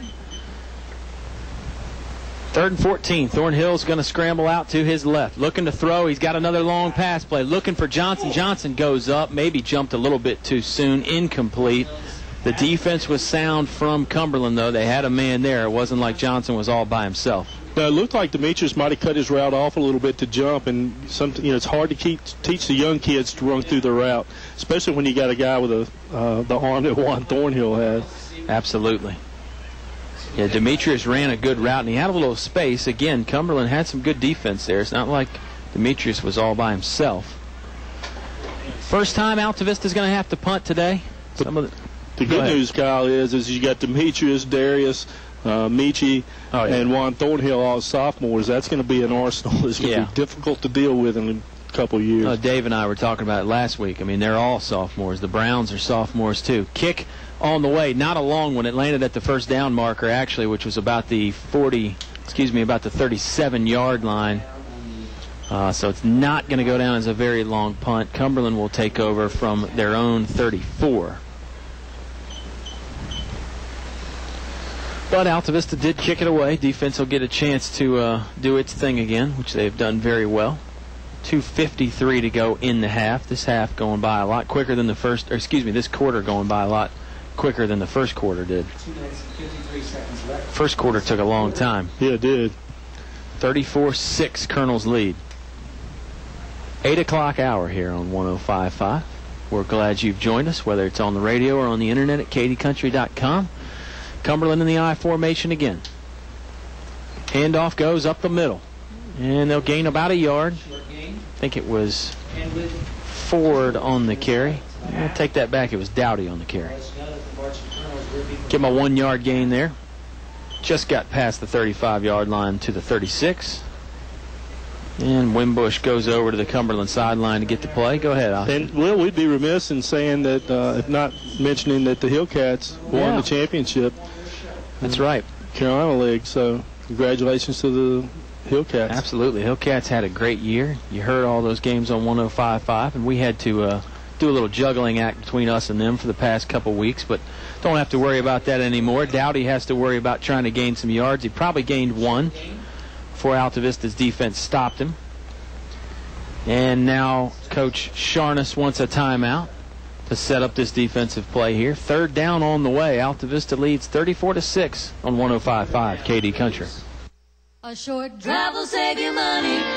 That's right. A short drive can save you hundreds, maybe thousands. The absolute best selection of new and pre-owned vehicles to choose from. Have a trade? When you make a deal, Feller Chevrolet will pay it off, no matter how much you owe. Slow credit? Don't worry. Drive away today in your new or pre-owned vehicle. Remember, if you didn't purchase your vehicle from Feller Chevrolet, you paid too much for it. Feller Chevrolet in Altavista. You're listening to award-winning coverage of the Altavista Colonels on 105.5 KD Country. 3rd and 6 on the way for the Cumberland Dukes, as both teams coming out of their timeout situation. Cumberland's ready to go. Altavista coach Mike Rev is still giving his defense some final instructions. 34-6, Altavista leads. They scored 34 unanswered. Cumberland scored first, and after that it's been all Colonels. And with 3rd and long, I'm sure Coach Sharness is hoping to get the ball back. Yeah, I think that's, what this is all about. 2 minutes remain here in the second quarter. Subway halftime show on the way after this. Cumberland still getting some personnel set. Now they're ready to go. It's a toss play again outside. That's Ford trying to stretch it out to the sideline. He is wrapped up and lassoed down by the Colonel defender. Wait and see who it is. Timron Brown over there on that left side from that linebacker spot. Boy, Timron's been energized. He's been in on a lot of tackles tonight. Man, it looked like Ford was going to have some yards as soon as he turned the corner there on that right sideline, but Brown had none of that. Wrapped him up, brought him down. Another timeout from Altavista. We'll keep it here on this one as Altavista, you mentioned it, trying to get the ball back before halftime, and it looks like they're going to. 4th down coming up. No guarantee that Cumberland has to punt, but you would think they're going to punt right here, 4th and long. Yeah, the last drive that Cumberland had, coming off that 18-yard gain, it looked like they were starting to gain a little bit of momentum, but once they got into the second series, Colonels just shut them down again. Colonels' defense has been done a good job tonight.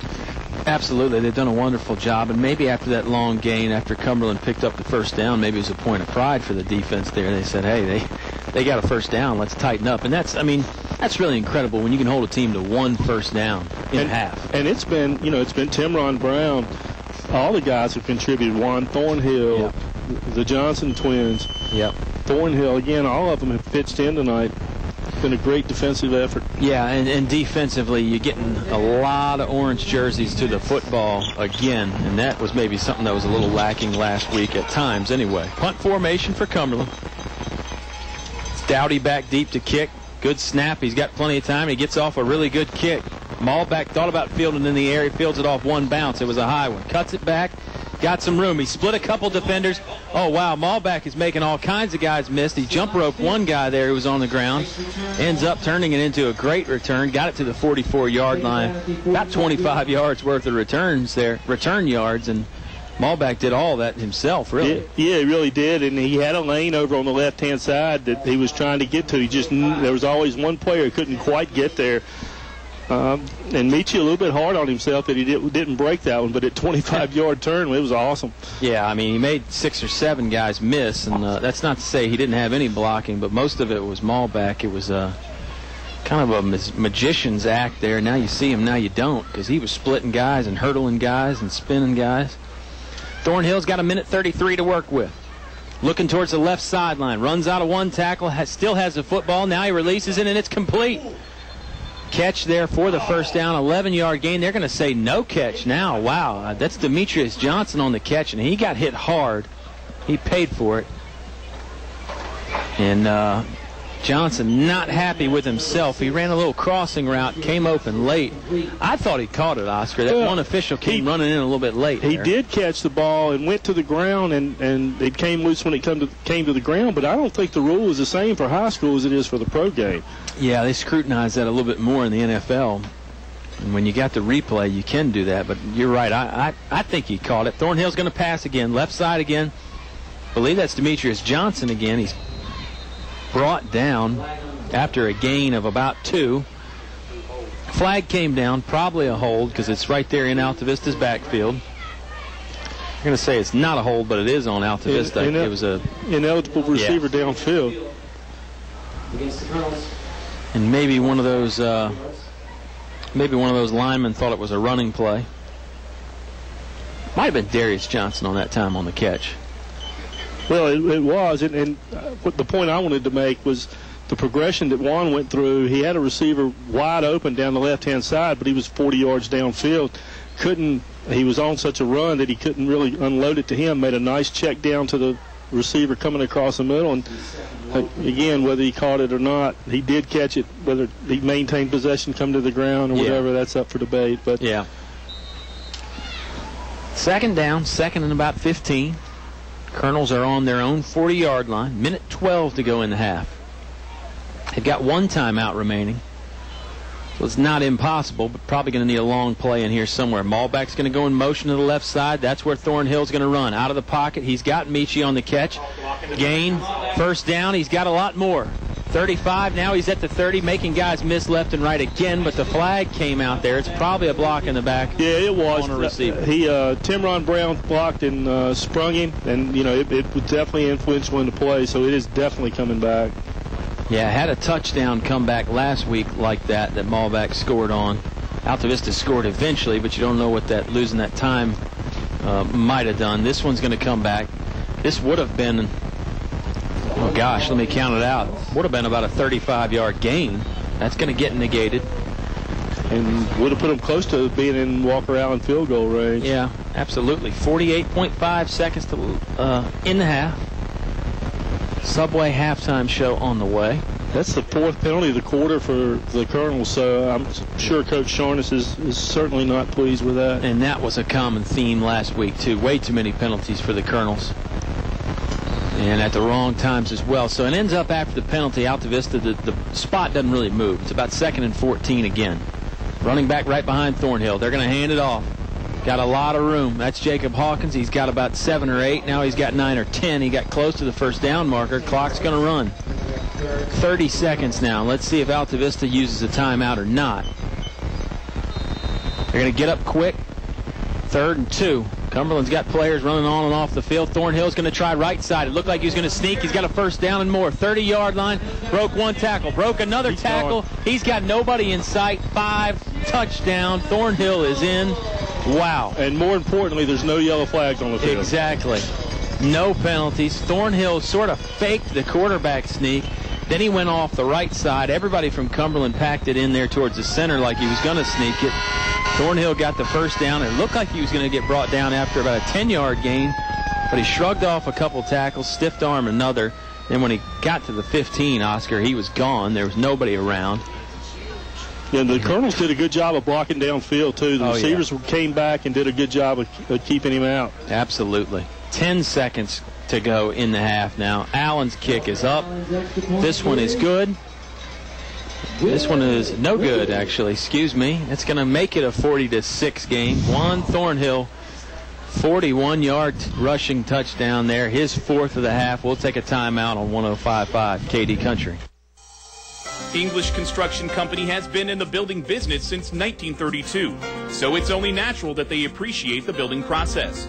They recognize the fact that organized sports programs build character as well as bodies and minds. They know that high school sports build our youth into more well-rounded and more productive adults. English Construction Company is proud to be a sponsor of high school sports and salute all athletes, coaches, and teachers. A word of praise and encouragement from English Construction Company with offices in Lynchburg, Virginia. You're listening to award-winning coverage of the Altavista Colonels on 105.5 KD Country. Thornhill goes in again. Altavista leads 40-6. Walker Allen's extra point was no good. But man, Oscar, they started the play with about 25 seconds left in the half. And you're thinking, all right, they'll just pick up the first down, stop the clock, whether it's by spiking it or taking the timeout, and then maybe try and throw it in the end zone. Thornhill just runs it in. Play takes a little while to develop, but Thornhill got in the house. He continues to show a ton of athleticism, shrugging tackles, stiff arm. You know, he's strong, he's agile, he's quick. It's he's going to be a special athlete here. Yeah, Thornhill is really fun to watch. He's listed at 6'1", 160. And the way he, runs through a lot of those tackles and breaks tackles, you'd think he was about 200. Short kick here from Walker Allen on the ground, squib kick, and it works out perfect. Altavista's got a chance to get the football back. It was never really fielded by Cumberland. We'll see. The officials are in there. Cumberland does get it back. Number 2 on the recovery there for the Dukes. And they'll take over on the 20-yard line, so more or less it's another touchback for Walker Allen, even though it didn't look like a touchback. They'll start on the 20. 6 seconds to go in the half, and we'll see if Cumberland wants to take a shot or if they're just going to take a knee. I got to believe they're going to be real conservative and take a knee in this situation. They're in the I formation again. That fullback is offset just a little bit.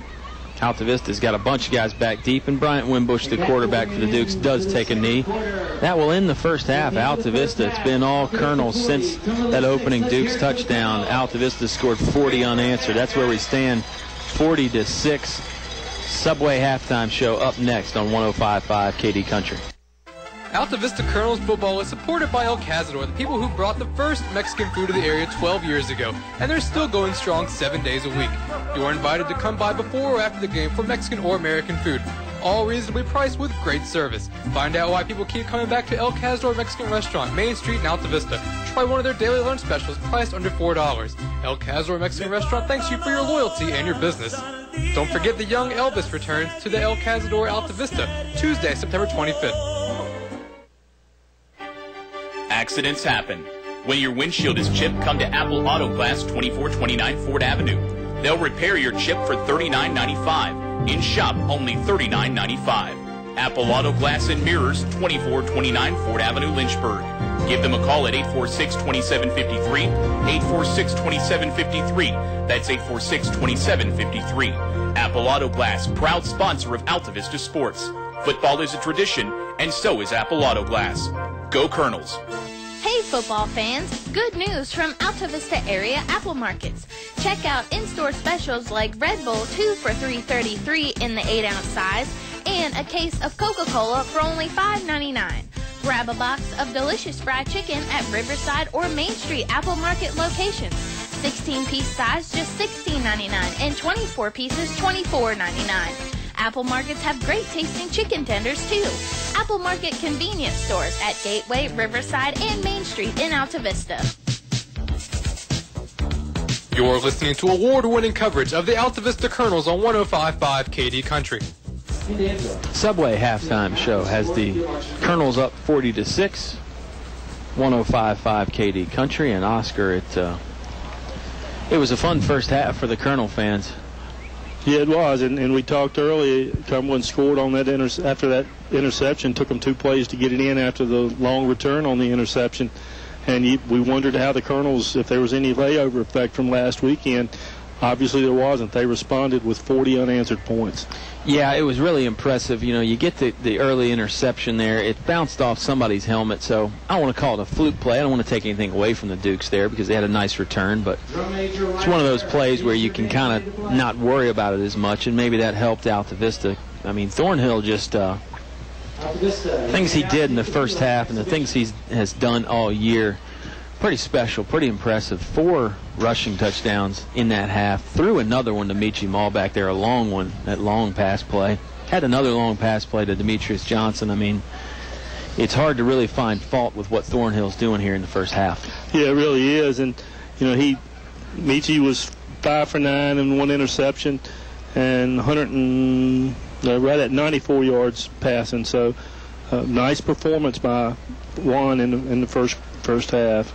Yeah, Thornhill stats in the paper had him as rushing for 282 yards and 5 touchdowns. So you can bump that up another hundo just in the first half, and then 4 rushing touchdowns. So that's 9 on the year. Thrown for 510 yards and 4 more TDs there. So he's got 1 more in the air and a bunch more yards in the air as well. Really impressive stuff. And then, you know, we hadn't even talked about the defense yet. I don't know if we should take a break and talk about them or not, because they're doing a number themselves. I mean, that's a performance by the defense too. Yeah, it has been. It's been as equal great performance from the defense.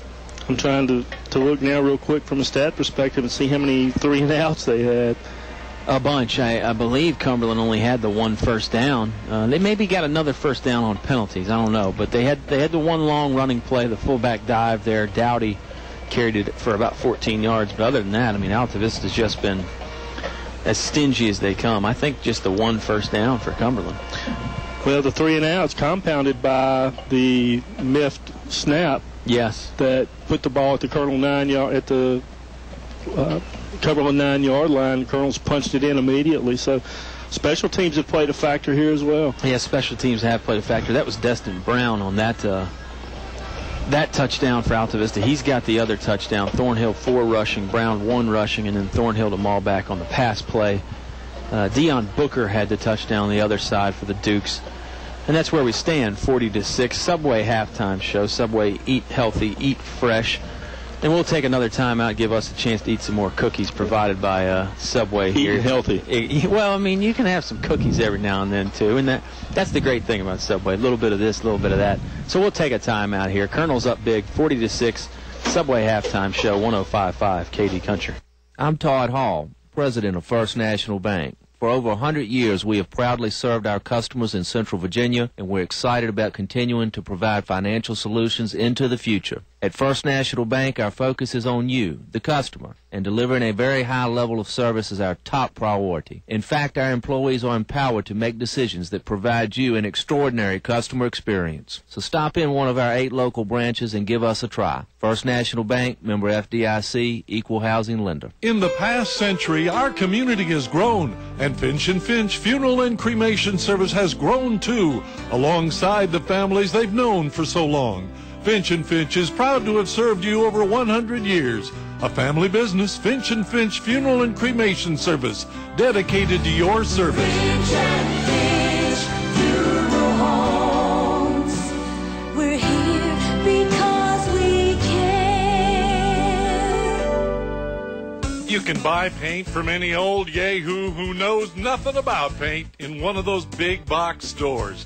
For quality paint from people who really know paint, it's Davis Paints from your complete home center, English's. Davis Paints, which has been known for quality since 1921, is not just sold anywhere. Visit the new paint room at English's, your authorized Davis Paint dealer. English's is your complete home center. On North Main Street, Altavista. You're listening to award-winning coverage of the Altavista Colonels on 105.5 KD Country. Award-winning indeed. The Altavista football team looking pretty award-winning here in the first half against Cumberland. They lead 40-6. About 8 minutes remain in the Subway halftime show here. Colonel's marching band on the field, and that's that's one of the other reasons to come out to the games, Oscar. We encourage people to listen. We like that, but coming out to the games is fun. You get the marching band, the cheerleaders, the whole 9 yards, the food, the people, if you're into that kind of thing. It is a good atmosphere out here tonight. Well, it is, and the Colonels always do a good job, and the Colonel Band went on a hiatus for the marching band went on a hiatus for 2 or 3 years, had some low participation numbers and just didn't have enough kids to fill. The current regime has done a good job of rebuilding that, and they're on the rise as well, so kudos to them, doing a great job. Absolutely. They got the flag corps out there, and it appears as the numbers are definitely on the rise because they're filling out that marching band well this year, and Altavista filling up that scoreboard again. It's worth talking about a little bit more. Coming into the game, Dimitri Malbach, 8 catches for 302 yards and 2 touchdowns. I don't know what's he got tonight. That's a 40-yard average. Yeah, that's exactly. obscene. Yeah, absolutely. Well, and the touchdown that he caught tonight was about 44 yards, I think, wasn't it? 40 plus, I believe. 47's what I've got it at. There you go. So, that average is not getting hurt by that pass play anyway. It really is obscene. The numbers that they're putting up. And, when you were gone last week, Jacob East was really the primary target. Michi Malbach had his catches, and the Johnson brothers had, I want to say, a catch here or there. But, it's nice when it's not necessarily the same guy every week because that makes you dynamic, and it really makes the defense hard to stop you. Well, and that's right. And just some quick stats, Kyle, from the first half. Rushing yards for Altavista, 168 yards. Passing, they had 94. Total of 262 yards, 40 points. And you look on the other side, Cumberland had a total of 31 yards rushing, minus 14 passing. Total of 17 yards, so that's probably more dominating than the 262 yards that the offense has put up.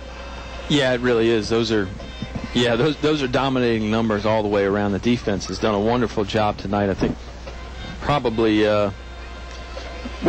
in most sports, the offense gets a lot of the headlines, but the defense is really where you win a lot of games. And the defense tonight from Altavista has been pretty doggone good. If there's a shortfall on the Altavista side, they had 29 yards of penalties in the second quarter, 5 in the first, so a total of 34 yards, and I'm sure Coach Sharness is going to want to clean that up coming out into the second half.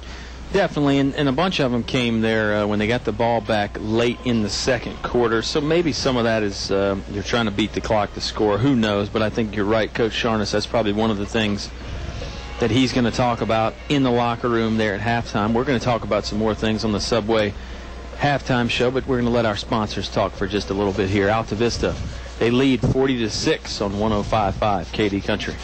A short drive will save you money. That's right. A short drive can save you hundreds, maybe thousands. The absolute best selection of new and pre-owned vehicles to choose from. Have a trade? When you make a deal, Feller Chevrolet will pay it off, no matter how much you owe. Slow credit? Don't worry. Drive away today in your new or pre-owned vehicle. Remember, if you didn't purchase your vehicle from Feller Chevrolet, you paid too much for it. Feller Chevrolet in Altavista. Altavista Colonels football is supported by El Cazador, the people who brought the first Mexican food to the area 12 years ago, and they're still going strong 7 days a week. You are invited to come by before or after the game for Mexican or American food, all reasonably priced with great service. Find out why people keep coming back to El Cazador Mexican Restaurant, Main Street in Altavista. Try one of their daily lunch specials priced under $4. El Cazador Mexican Restaurant thanks you for your loyalty and your business.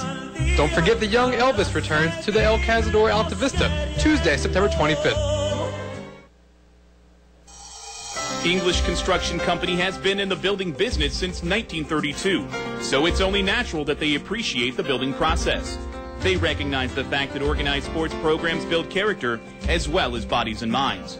They know that high school sports build our youth into more well-rounded and more productive adults. English Construction Company is proud to be a sponsor of high school sports and salute all athletes, coaches, and teachers. A word of praise and encouragement from English Construction Company with offices in Lynchburg, Virginia. You're listening to award-winning coverage of the Altavista Colonels on 105.5 KD Country. Marching Colonel's done here from English Stadium, so things are wrapping up as far as the halftime program is concerned. We've still got a few minutes here on the Subway halftime show before the teams come back out, Oscar. So, well, and Kyle, we just came out of a commercial break, and you know, one of the things that we talk about is sponsoring the Colonels, and it's been proven that sponsors support the team supports the sponsors, and it's a win-win for everybody. You know, you create team recognition, awareness, and if you want to be a part of Katy Country's award-winning high school sports, there's plenty of opportunities, plenty of packages that will suit your small business. Give Dave a call, 369-1055, and he'll be glad to talk to you and set up something for you. Absolutely. I couldn't have said it better myself. And you're right. I mean, we can't do it without the sponsors. And it really is important that we get people to sponsor these events. And, you know, it helps everybody. It helps the sponsors, obviously. But it helps the kids, you know, the name recognition. You get the games on the radio. It's important part of the community. And, again, I've said it a bunch this year. Altavista has always been a town that gets behind their sports no matter, you know, what it is, but specifically football. That's right. And, you know, from all indications, Altavista is going to go 3-1 and off to a great start. And with each of these games counting towards the Virginia High School League sports standings, they're going to position themselves pretty early for one of these Division I playoff spots. So you want to get in and be a part of that. Yeah, absolutely. They get a lot more teams in the playoffs now, and you know, that I think that makes a case for improving your seeding. You know, you don't necessarily want to just get in. I know there's something to be said for, you know, you get in, hey, you got a chip in a chair, you got a chance, you know, to do something, you know, kind of like what William Campbell did last year. You can always get hot. But I think, you know, it's always nice to have a first-round game at home. If you can get a second-round game at home, that's even better, because I think everybody would agree, you know, Altavista, it was tough for them to go on the road last year. I know it had to be tough. You know, we covered the games for them. Yeah. We went to Lancaster one week, and then the following week we had to go back to Central Sussex. So you're talking three and a half hours. It's a difficult travel. Absolutely. That wears on you a little bit. And it's not like the big leagues, you know, college or the pros, where you take a jet or you take a nice charter bus at least, you know, and you got all day to do whatever and lay out and relax, get there the night before. No, I mean, you're on a school bus. You know, I think most of us can remember what that was like. It's not exactly the kind of thing you want to be riding around in for 3+ hours. Well, Justin Bishop and myself last year were very, very close to having Dave charter a helicopter for us. We missed out by probably $10,000 or $15,000, right. But other than that, we were close. Yeah, well, that's why we need those sponsors. I mean, you know, we've got to get that charter the helicopter there when we need it. Just call it in. If we could just get a helicopter company to sponsor the games, throw that in there as a kickback, then all of a sudden you got something. But I have a feeling it probably wouldn't even be worth their gas money to fill that thing up. But hey, we can dream, right? Well, that's right. And I digress a little bit as the clock winds down. Colonel's still not back on the field, but English's was generous enough last year after a heavy rain that they were able to send the helicopter out and dry the field for the Colonels. Yeah. For a game. So that is pretty cool. That was really neat. That's you don't get that every day. You know, back in my day, you just had to dump gas on the field and light the field on fire, and that dried it out. But strange, your grass doesn't seem to grow as good after that, at least not in the week or two afterwards. Anyway, Altavista is slowly making their way out onto the field here. Subway halftime show wrapping up. I think they'll get a few minutes to loosen up and do some stretching and all that other kind of stuff, and we'll take a few minutes here to do some other stuff as well. Quick timeout with the third quarter on the way right after the break. Altavista up 40-6 on 105.5 Katy Country. Accidents happen. When your windshield is chipped, come to Apple Auto Glass, 2429 Ford Avenue. They'll repair your chip for $39.95. In shop, only $39.95. Apple Auto Glass and Mirrors, 2429 Ford Avenue, Lynchburg. Give them a call at 846-2753, 846-2753. That's 846-2753. Apple Auto Glass, proud sponsor of Altavista Sports. Football is a tradition, and so is Apple Auto Glass. Go Colonels. Have you looked at your business banking fees lately? I'm Sean Stone with First National Bank, and we have the best business accounts which offer serious savings for your company. We have a full menu of business products from checking accounts and remote deposit capture to online banking. And we have a local merchant card representative who will customize services just for your business. So let First National Bank prepare an analysis of your current activity and show how we will reduce your banking fees. First National Bank, member FDIC, equal housing lender. You're listening to award-winning coverage of the Altavista Colonels on 105.5 KD Country. Third quarter just about ready to go here on 105.5 KD Country. Colonels up big, 40-6. They've scored 40 unanswered. And they get the ball in the second half to boot, Oscar. Yeah, and the one of the points that I'll make is that extra point that was not good at the end of the first half kept the score 40-6 as opposed to 41-6, and that would have put 35-point spread and would have put the running clock into play. If the Colonels score here, the running clock will start. Yeah, and that running clock definitely speeds things up a little bit. And, you know, it's one of those things that VHSL decided to do a few years ago. You know, I wonder, somewhere somebody's come back from being 35 points down in one half. Probably more than a few times, actually. But we got to think it's pretty rare, so it's probably a good rule. And we'll see if Altavista maybe can score on this first drive. Who knows? Yeah, Walker Allen did miss 2 of those extra points, but with the workload that he's carrying, I think we're going to give him a little bit of a pass on missing 2 extra points. He made a bunch of them, and kickoffs were very impressive, too. He had 2 touchbacks. Walker Allen, again, another bright spot. He's just a freshman. Well, that's right, and coming in and replacing Sam Whiteside, who had a booming leg and had a ton of experience as a soccer player, who left late in the season last year to return home. Walker's done a I'd give him a solid A on his kicking this year as a freshman with no more experience than he has. Without a doubt. I mean, he has been very, very solid, and I think he's going to continue to get better as the year goes on. We talk about he's just a freshman, bunch of sophomores on the team, just 4 seniors on this Colonel team: Payne, East, Brendan Patrick, and then I was wrong, 5 seniors: Cody Andrews, and then William Martin.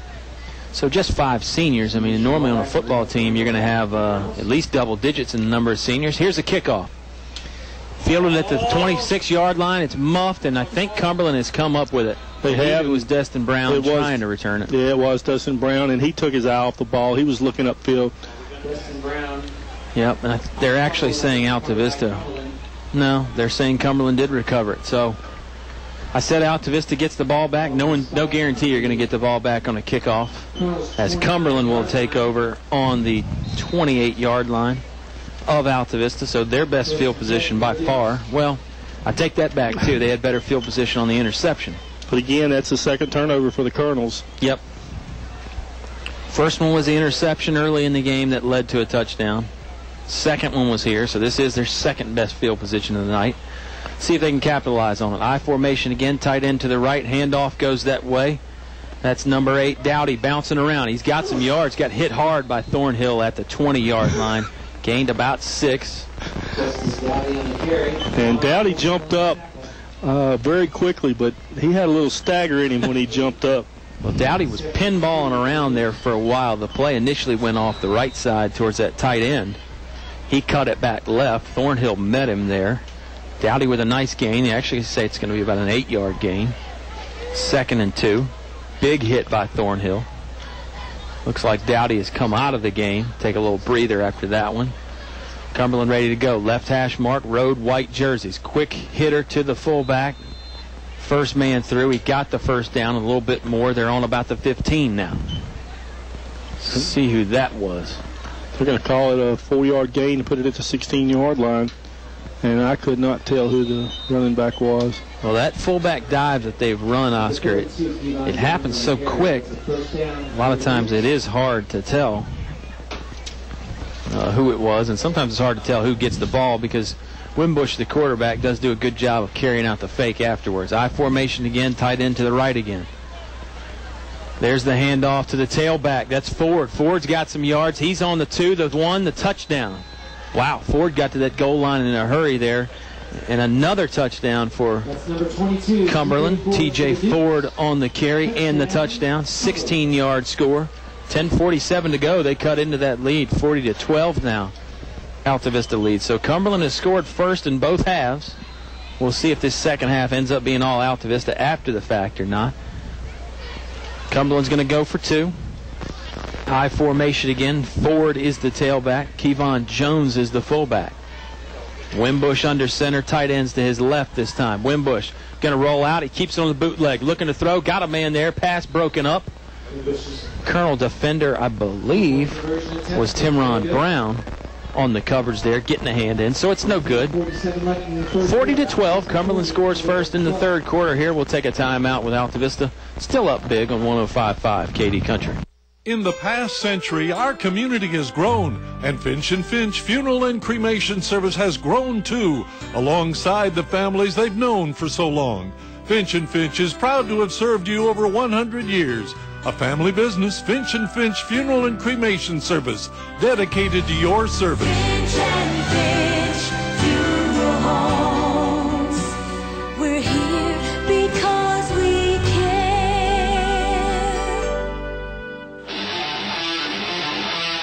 You're listening to award-winning coverage of the Altavista Colonels on 105.5 KD Country.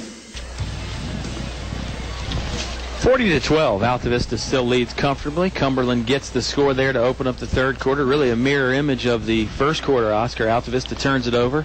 Cumberland takes advantage with a touchdown. This time it's Ford on the rushing touchdown. And give the Dukes a lot of credit. Still playing good, hard football here, even though they're down.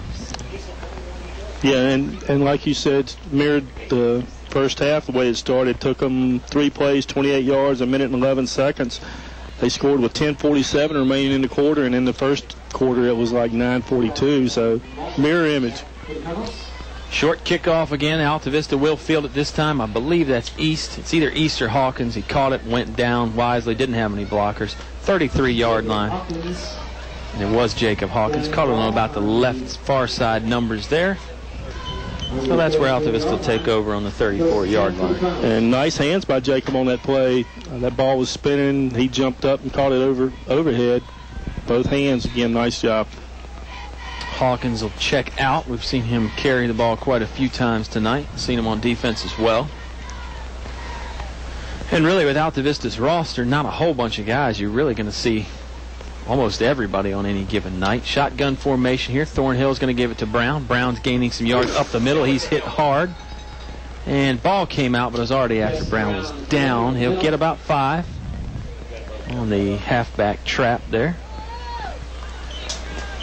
They're going to call that a gain of 7. We've seen some interesting spots tonight. Yeah. And that was Wimbush that hit heads with Dustin Brown. And then, like I said, that was helmet to helmet. That was a hard hit. Yeah, it was a good hard hit there. Ball came out, but he was already down, and I didn't think he got past the 40-yard line, but the ball spotted on the 41-yard line, so good spot for Altavista. We'll see if they need it. Malback's going to go in motion to the left. Ball is snapped when he gets to the tackle. Thornhill fakes, and he'll take off.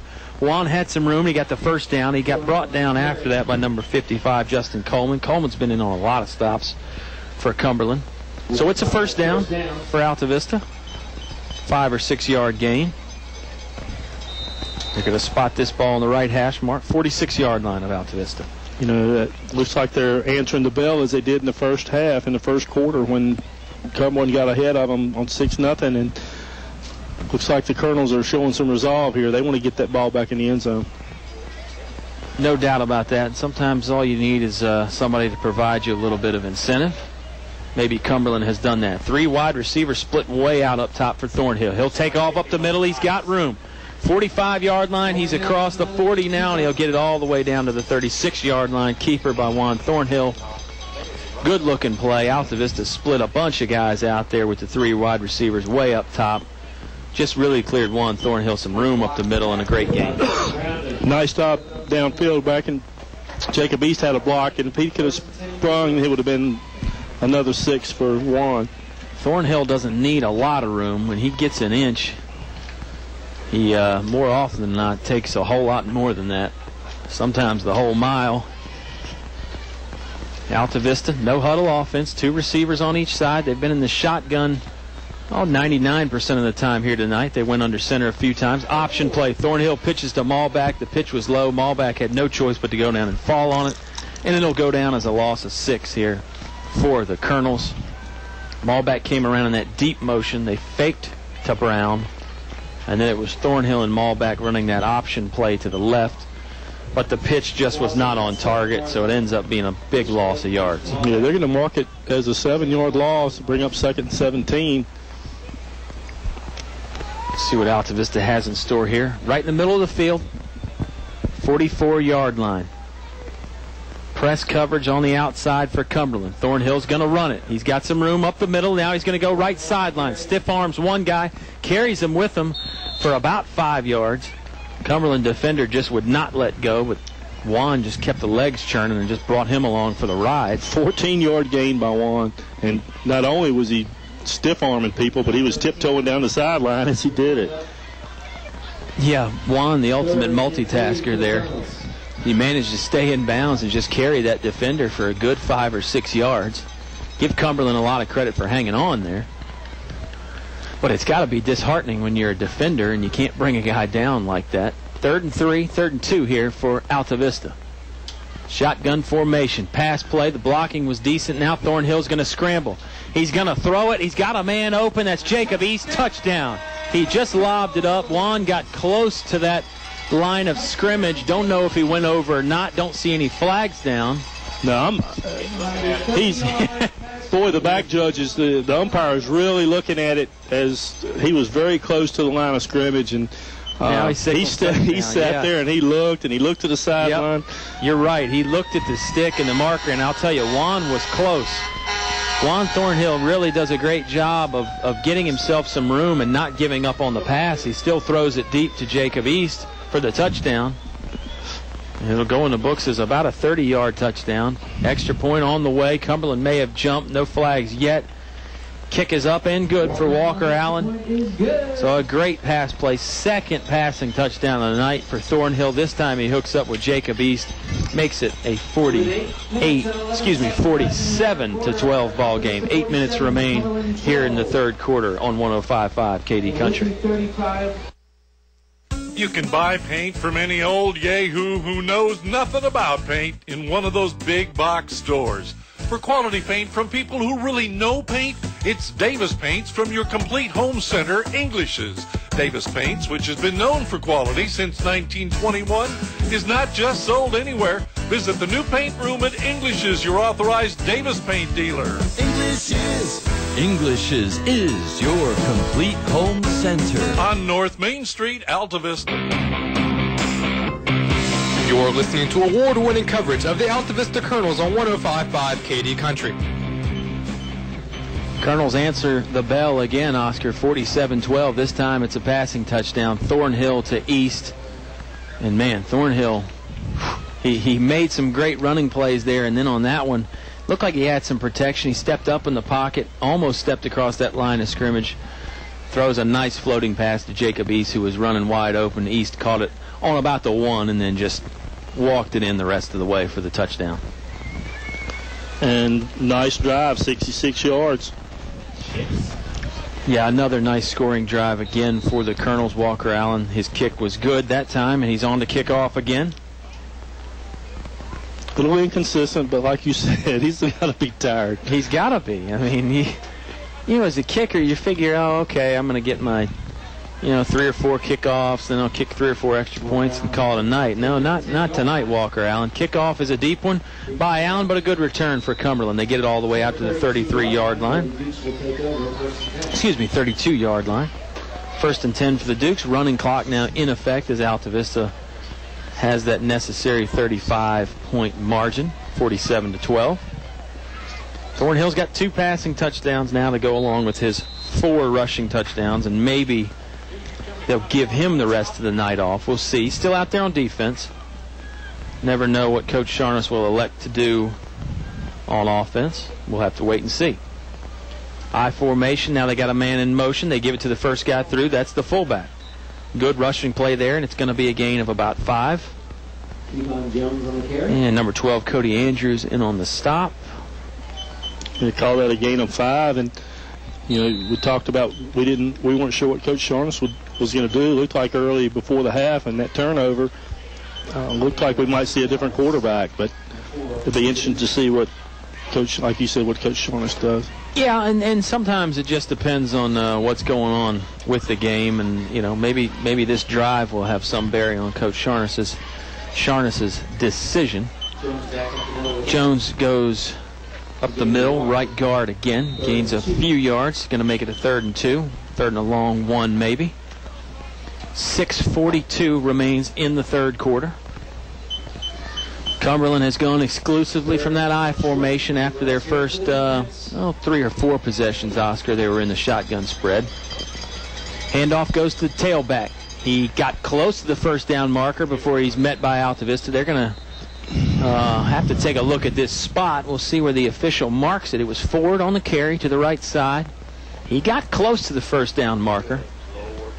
Spot looks like it's going to be enough. It is. They don't need to measure it. That was the other thing that took a long time last week, Oscar, was those officials, they like to measure it. A lot of times we see guys, they'll just kind of eyeball it and say, it's good, he's over. Not those guys last week. Anytime it was close, they went out there and measured it. And like I said, sometimes that's a good thing. Just made the game take a little bit longer. Definitely something to be said for getting it right. And a fresh set of downs here for Cumberland. 43-yard line. Looked like Altavista came across on the hard snap count. I believe they did. And this will make it 1st and 5. Yes, it is against Altavista. Colonels lead 47-12 if you just joined us. It's been Thornhill doing a lot of the scoring, but really a team effort all the way around for the Colonels. Colonels' defense has been very good. And I believe that last first down was just the second one they've given up tonight. That's right. And again, we talked about the Colonels' penalties. There's the first one with 5 minutes left. Yep. Quarterback sneak. Wimbush takes it left side for Cumberland. He gained some yards. Don't know if that was by design or maybe just something he saw, but it worked out. Gain of about 4. Going to make it 2nd and 1 now. Just over 5 minutes remains in the Apple Market third quarter. Cumberland with a steady diet of running plays after their first 3 or 4 initial possessions. And you mentioned they've just about abandoned the shotgun now. Yep. Well, and I'm going to say they're moving the football in this I formation. It's slow and steady, but they do seem to be moving it a little bit. Fullback dive again to Jones. And he got enough for the first down. So there's Cumberland's 3rd first down of the night. That'll move the chains. And this ball will get spotted on the Altavista 47-yard line. This is the most sustained drive Cumberland's had. Agreed. Tailback dive again. He's hitting the backfield by Destin Brown. Destin Brown was in that backfield in a hurry. He timed up that snap count, and he hit Ford really almost as Ford was getting the football. Nothing Ford could do there. Great solo tackle by Brown. Yeah, they're going to call it a loss of 3 on the play, and great athletic play by Destin Brown. Loss of a couple, 2nd and long. We've seen that a bunch from Altavista this year as well, is that timing that snap count up, and they'll shoot the gap and get in that backfield in a hurry. It's kind of a gamble, but it's paid off a lot this year for the Colonels. Passing play here for Cumberland. They tried to go to the tight end. It was just a little bit high. He was open. He had room. But Wimbush could not hook up with his tight end there, and that'll bring up 3rd and 11. Wimbush looked a little rushed on that, and I'm sure he's a little gun-shy. The Colonels have been getting in the backfield so quickly. Yeah. It's almost a 2-step drop. Yeah, and when you haven't thrown the ball in a long time, like he has, sometimes it's hard to deliver a strike like that. So this will bring up another 3rd down for Altavista's defense. They've been good on 3rd down tonight. They've actually been more than good. They've been great. I formation again. Tailback is about 8 yards deep. Toss is to that tailback. That's Dowdy. Dowdy goes left side. He's going to get run down by a bunch of Colonel defenders. Strung out. Brendan Patrick was there. Cody Andrews was there. Dante Poindexter was there. And there's probably even 2 or 3 guys I didn't name, as that toss play just takes a long time to develop, and Altavista really ran to the football. Michi Malbeck had a chance to trap him about 4 yards deep and just slid off the thighs and just couldn't wrap him up. Yeah. Gained about 4. It's going to bring up 4th and 8, and it looks like Cumberland's going to go for it. He had some room on that left side. It looked like he was going to gain more than 4, but Altavista's defense just closes so quick. Cumberland's got the 4th down now. and somebody's going to take a timeout to talk about it, and I believe it's the Dukes. We'll take a timeout with them. Altavista leads 47-12 in the third quarter here on 105.5 KD Country. A short drive will save you money. That's right. A short drive can save you hundreds, maybe thousands. The absolute best selection of new and pre-owned vehicles to choose from. Have a trade? When you make a deal, Feller Chevrolet will pay it off, no matter how much you owe. Slow credit? Don't worry. Drive away today in your new or pre-owned vehicle. Remember, if you didn't purchase your vehicle from Feller Chevrolet, you paid too much for it. Feller Chevrolet in Altavista. You're listening to award-winning coverage of the Altavista Colonels on 105.5 KD Country. 4th and 8 for the Dukes on the way here from English Stadium. They trail 47-12. Altavista's been in charge of this one all night. Cumberland did score early to make it 6-0, but after that it's been all Colonels. Looks like the officials have the ball set here, left hash mark near the Altavista sideline. Cumberland's got everybody set the way they want them. They're in their I formation again with one tight end. Wimbush, the quarterback, calling out some singles. He's going to throw. Ball is up. Really a jump ball. It was anybody's ball. It's incomplete. Altavista had as much a chance to catch that as Cumberland did. Timron Brown was there. I think he got some hands on it, but couldn't haul it in. Doesn't matter. Altavista will take over on downs. And from a field position perspective, as many Cumberland plays was there, it's better that he knocked it down anyway. Yep. Colonels will take over, 45-yard line, their own 45-yard line. 47-12 they lead. Clock running, minute and 40 to go in the Apple Market third quarter. And Altavista getting some personnel in there and trying to see if Juan Thornhill is in the middle of that huddle or not with the offensive line. Hard to tell. The receivers are already split out, but the offensive line was in a huddle. And it looks like you got Dimitri Malbeck back there at the quarterback spot. And correct, one is on the sideline. Okay. Malbeck gives it up to number 23. That's Devontae Clark. He's got some room left side. Got a first down and more. Some great blocking out in front of him. And, I mean, all those offensive linemen got downfield and got in front of the running back to block. How often do you see that? I'm going to say never. He had 5 offensive linemen that were, 10, 15 yards downfield. And that was an interesting play. I haven't seen Michie at quarterback this year. Neither have I. I think when you look at the depth chart, I think Donovan Montague's really listed as second on the chart. Yeah, and Montague was talking to Coach Sharness earlier and throwing a little bit. But they got Maul back in there, and he's a great weapon to have anywhere, so why not put him at quarterback? He hands off this time to Hawkins, and Hawkins will get back to the first down marker, but not much more. Or back to the line of scrimmage marker, 40-yard line. Got to make it 2nd and 10. And they're going to let the third quarter run out as Malbeck just kind of moseys over to the sideline here, getting some instruction. 10 seconds remain in the third quarter. Altavista leads 47-12. We'll bring it back with the fourth quarter on this interesting football game here on 105.5 KD Country. English Construction Company has been in the building business since 1932, so it's only natural that they appreciate the building process. They recognize the fact that organized sports programs build character as well as bodies and minds. They know that high school sports build our youth into more well-rounded and more productive adults.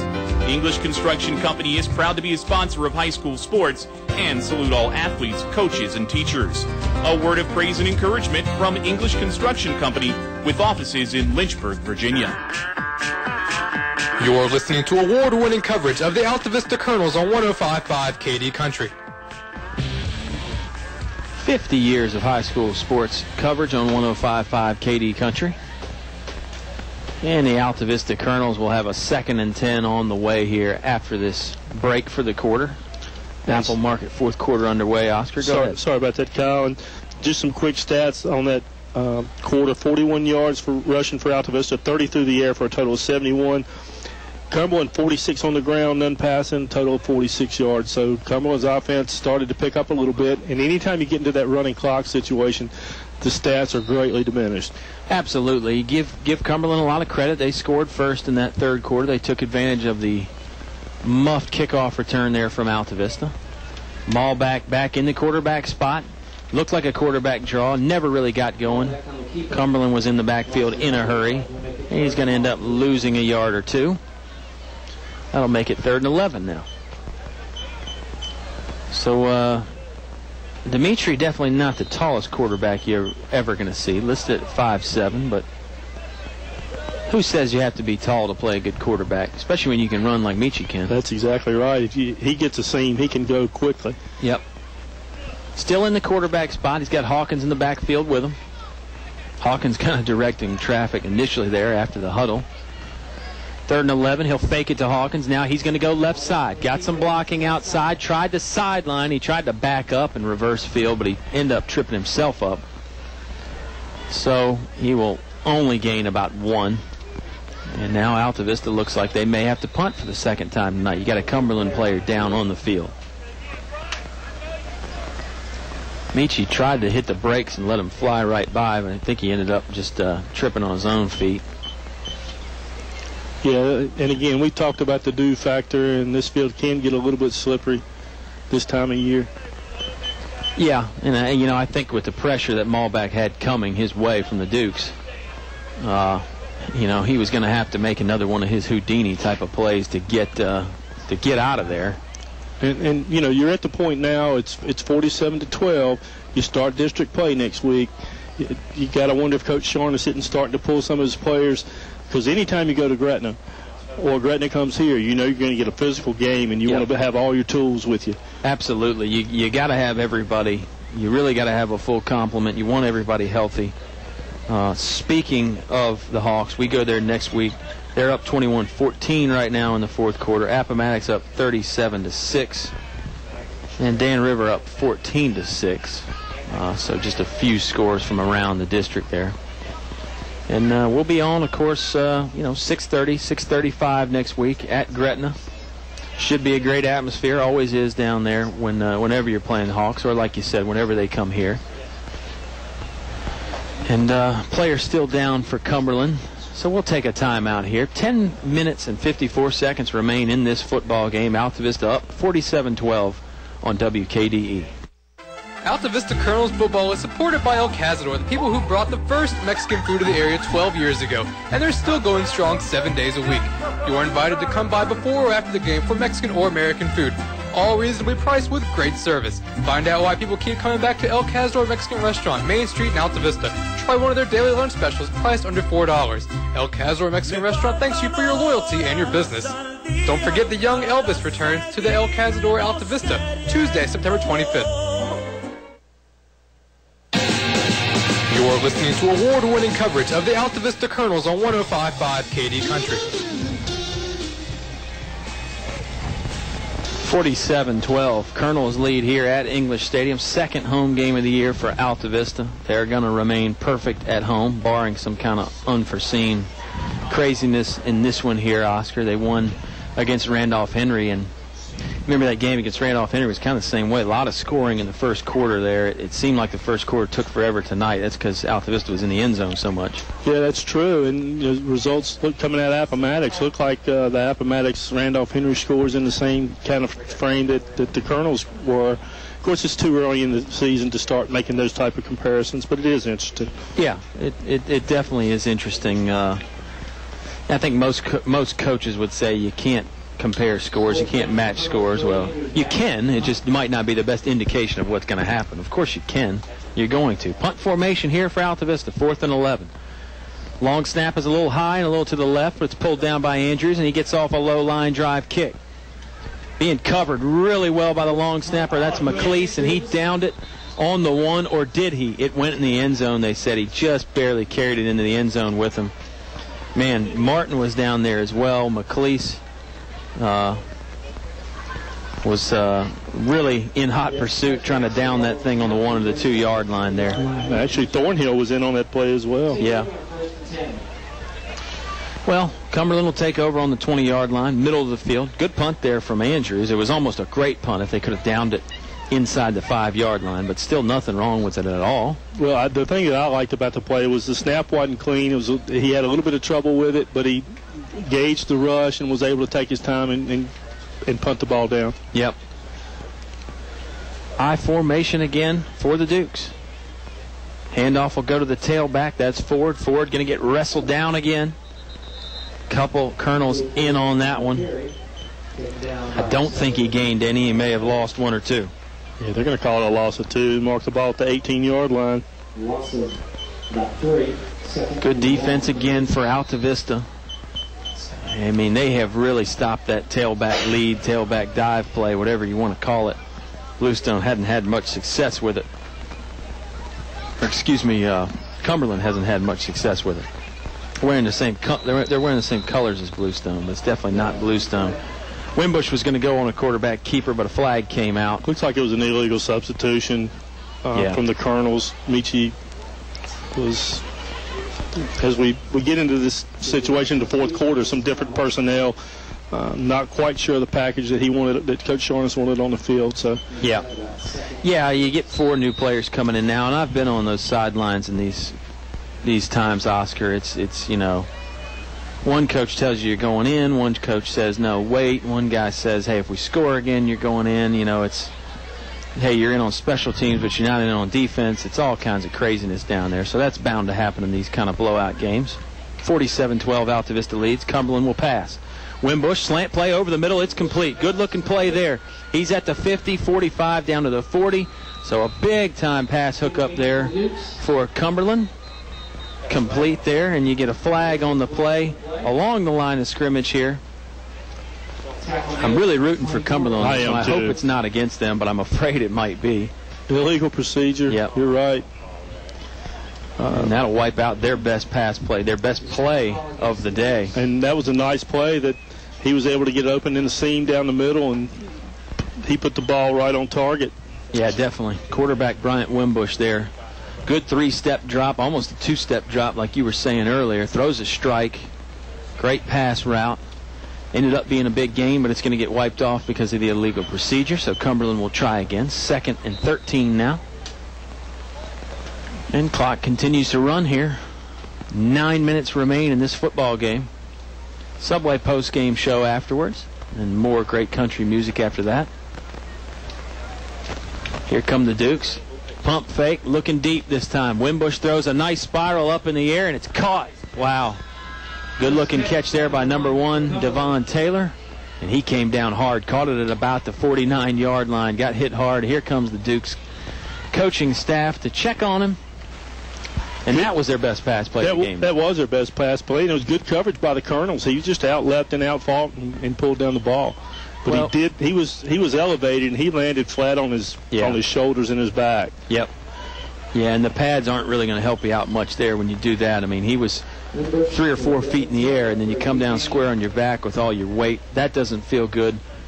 Tell you what does feel good, letting our sponsors do some talking here. We'll take a timeout with an injury on the field. Altavista leads 47-12 on 105.5 KD Country.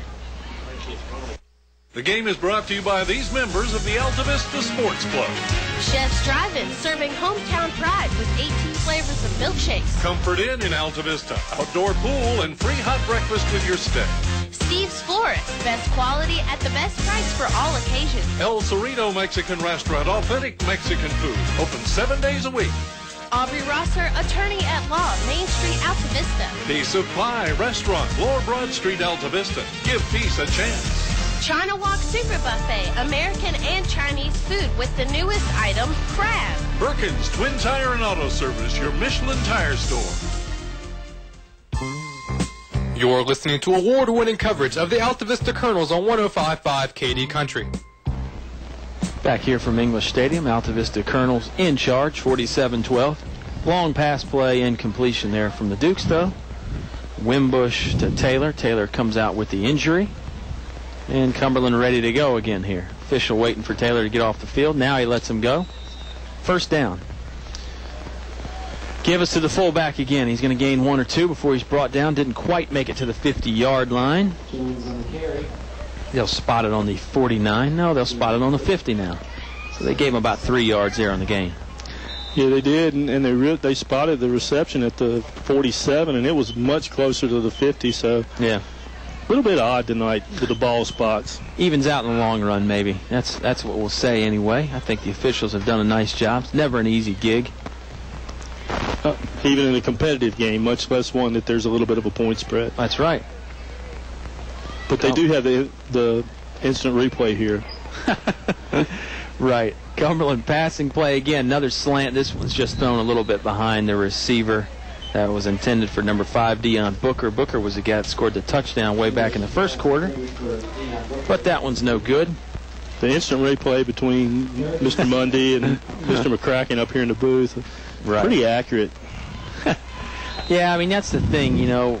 I think back in the day, back in the 50s, 60s, 70s, 80s, you know, there weren't as many games on TV. You know, you get one game a week, whether it was basketball or football or whatever. Now there's games on every night, every sport. You can watch as much as you want, so everybody kind of knows the officiating and the mechanics and the quote-unquote right calls. So there's a lot of more critics now. Pass complete. Brian Wimbush throws complete to Deion Booker for a 10-yard gain. First down for the Dukes as they're steadily churning out some yards here. 7 minutes remain in the fourth quarter. First down from the 40. Coach Shorn's got a lot of freshmen, sophomores on the field that don't have much game experience. It's a great opportunity to get that experience, and Cumberland's capitalizing on that.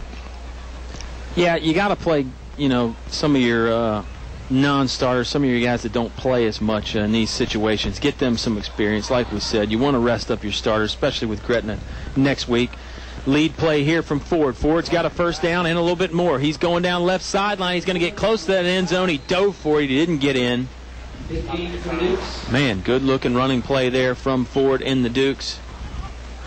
Gain of about 39. I want to say he got it down there to the 1 or 2 yard line, Oscar. They're going to spot it on about the 3 or 4. So go figure. Yeah, they've actually pulled that ball back out to the 5 yard line. Well, maybe he stepped out of bounds there. It looked like Ford was making a beeline for that left pylon, and he tried to stretch it out to it, but he never quite got there. First and goal from the 5. Give us to the fullback. That's Jones. Jones barrels ahead. Gained about 2 or 3. Let's see where they spot this one. They'll spot this back on the 9 somehow or something. I'm just joking. They gave him 2 yards, 1 or 2 yards, which is about what he got. Cumberland's going to line up quick, get under center in a hurry. Wimbush barking out the signals. He'll turn around, gives it to the tailback. That's Ford. He's met in the backfield. See where they spot this, because he didn't gain anything, and I don't think he got back to the line of scrimmage either. Get back. It's got to be at least 2 yard loss. Yeah. It should be 3rd and goal from about the 6 or the 7. We'll call it the 6.5. 3rd down. See what Cumberland has in store here. I would bet mine and your salary for the game tonight that they're going to go for it on 4th down if they don't get it here. Certainly not going to punt. I don't know what the field goal situation is like. Bootleg play here. Wimbush rolling out. He's in trouble now. Now he's going to break out left side, going for the end zone. Shoestring tackle. Touchdown saving tackle for the Colonels there. Don't know who it was yet, but Wimbush had a beeline for the left pylon. It looked like he was going to get in if it wasn't for the shoestring tackle. I thought it might have been Daquan Myers. Saving tackle made by number 15, Daquan Myers. All right. Brings up 4th Good down. play there by Myers to save a touchdown. And you know, if Cumberland scores here, the running clock comes back off. Well, there you go. 4th and 3 now. Looking in the end zone, pass complete. Wimbush found his tight end. Quick hitting play right there. The old timing play to the tight end, and it works. Touchdown, Dukes. And that makes it 47-18. Cumberland looks like they're going to go for 2. Been going for 2 in their other touchdowns tonight. Good-looking play right there and a good sustained drive. Wimbush throwing a lot of good passes in that drive to march Cumberland down the field. They are going to go for 2. Ball spotted middle of the field. I formation again. See if they look for the tight end again. Wimbush back to pass. Now it's an option play. And Wimbush is in for 2. Conversion is good. That makes it 47-20. And we'll take a timeout with 4 minutes and 24 seconds to go in the game. Colonel's up by 27 here on 105.5 KD Country. Accidents happen. When your windshield is chipped, come to Apple Auto Glass, 2429 Ford Avenue. They'll repair your chip for $39.95. In shop, only $39.95. Apple Auto Glass and Mirrors, 2429 Ford Avenue, Lynchburg. Give them a call at 846-2753, 846-2753. That's 846-2753. Apple Auto Glass, proud sponsor of Altavista Sports. Football is a tradition, and so is Apple Auto Glass. Go Colonels. You're listening to award-winning coverage of the Altavista Colonels on 105.5 KD Country. Fourth quarter just about wrapped up here. 4 minutes and 24 seconds remain in the ball game here in the Apple Market fourth quarter. Oscar? Drive of 11 plays, 80 yards consumed. 4 minutes and 24 seconds. That's only the Colonels have only had one possession in the fourth quarter. Excuse me. Yeah, it was a good drive for Cumberland, and I think they needed it to get some confidence, keep some good vibes going on their sideline. They showed a lot of fight. You know, they're a team that hasn't given up. We've seen that a lot this year, and that's a good thing. I mean, when you go down and when you get down 40-6 like they did, it's really easy to kind of just cash it in and give up. They have not done that. Wimbush making some great throws from his quarterback spot there, including the touchdown and the long pass play. 2 long pass plays. One of them got negated because of the penalty. Kickoff on the way here for the Dukes. It's a little short to about the 32-yard line. Fielded here by Destin Brown, and he's got some room. Makes one guy miss, and then he's brought down. Finally, looked like the kicker was going to have to make the play, but he did not. He was brought down before that. So Altavista will take over on the Cumberland side of the 50. Let's see where they end up spotting this one. 47-yard line. Dan River is increasing their lead against Nottoway, Oscar. So I think they're going to win that one. Looked like Appomattox was going to win. 21-14 when we last heard about Gretna, so that's anybody's ball game. I don't know if you're an Altavista fan, would you rather Gretna wins or loses this week? I don't think it makes any difference. Right. Yeah, when you got such a rivalry like you have with Altavista and Gretna, it really doesn't make much of a difference. Running play here. Montague gives up the handoff to... Oh, who was it this time, Oscar? It was about an 8-yard gain. Like Daquan.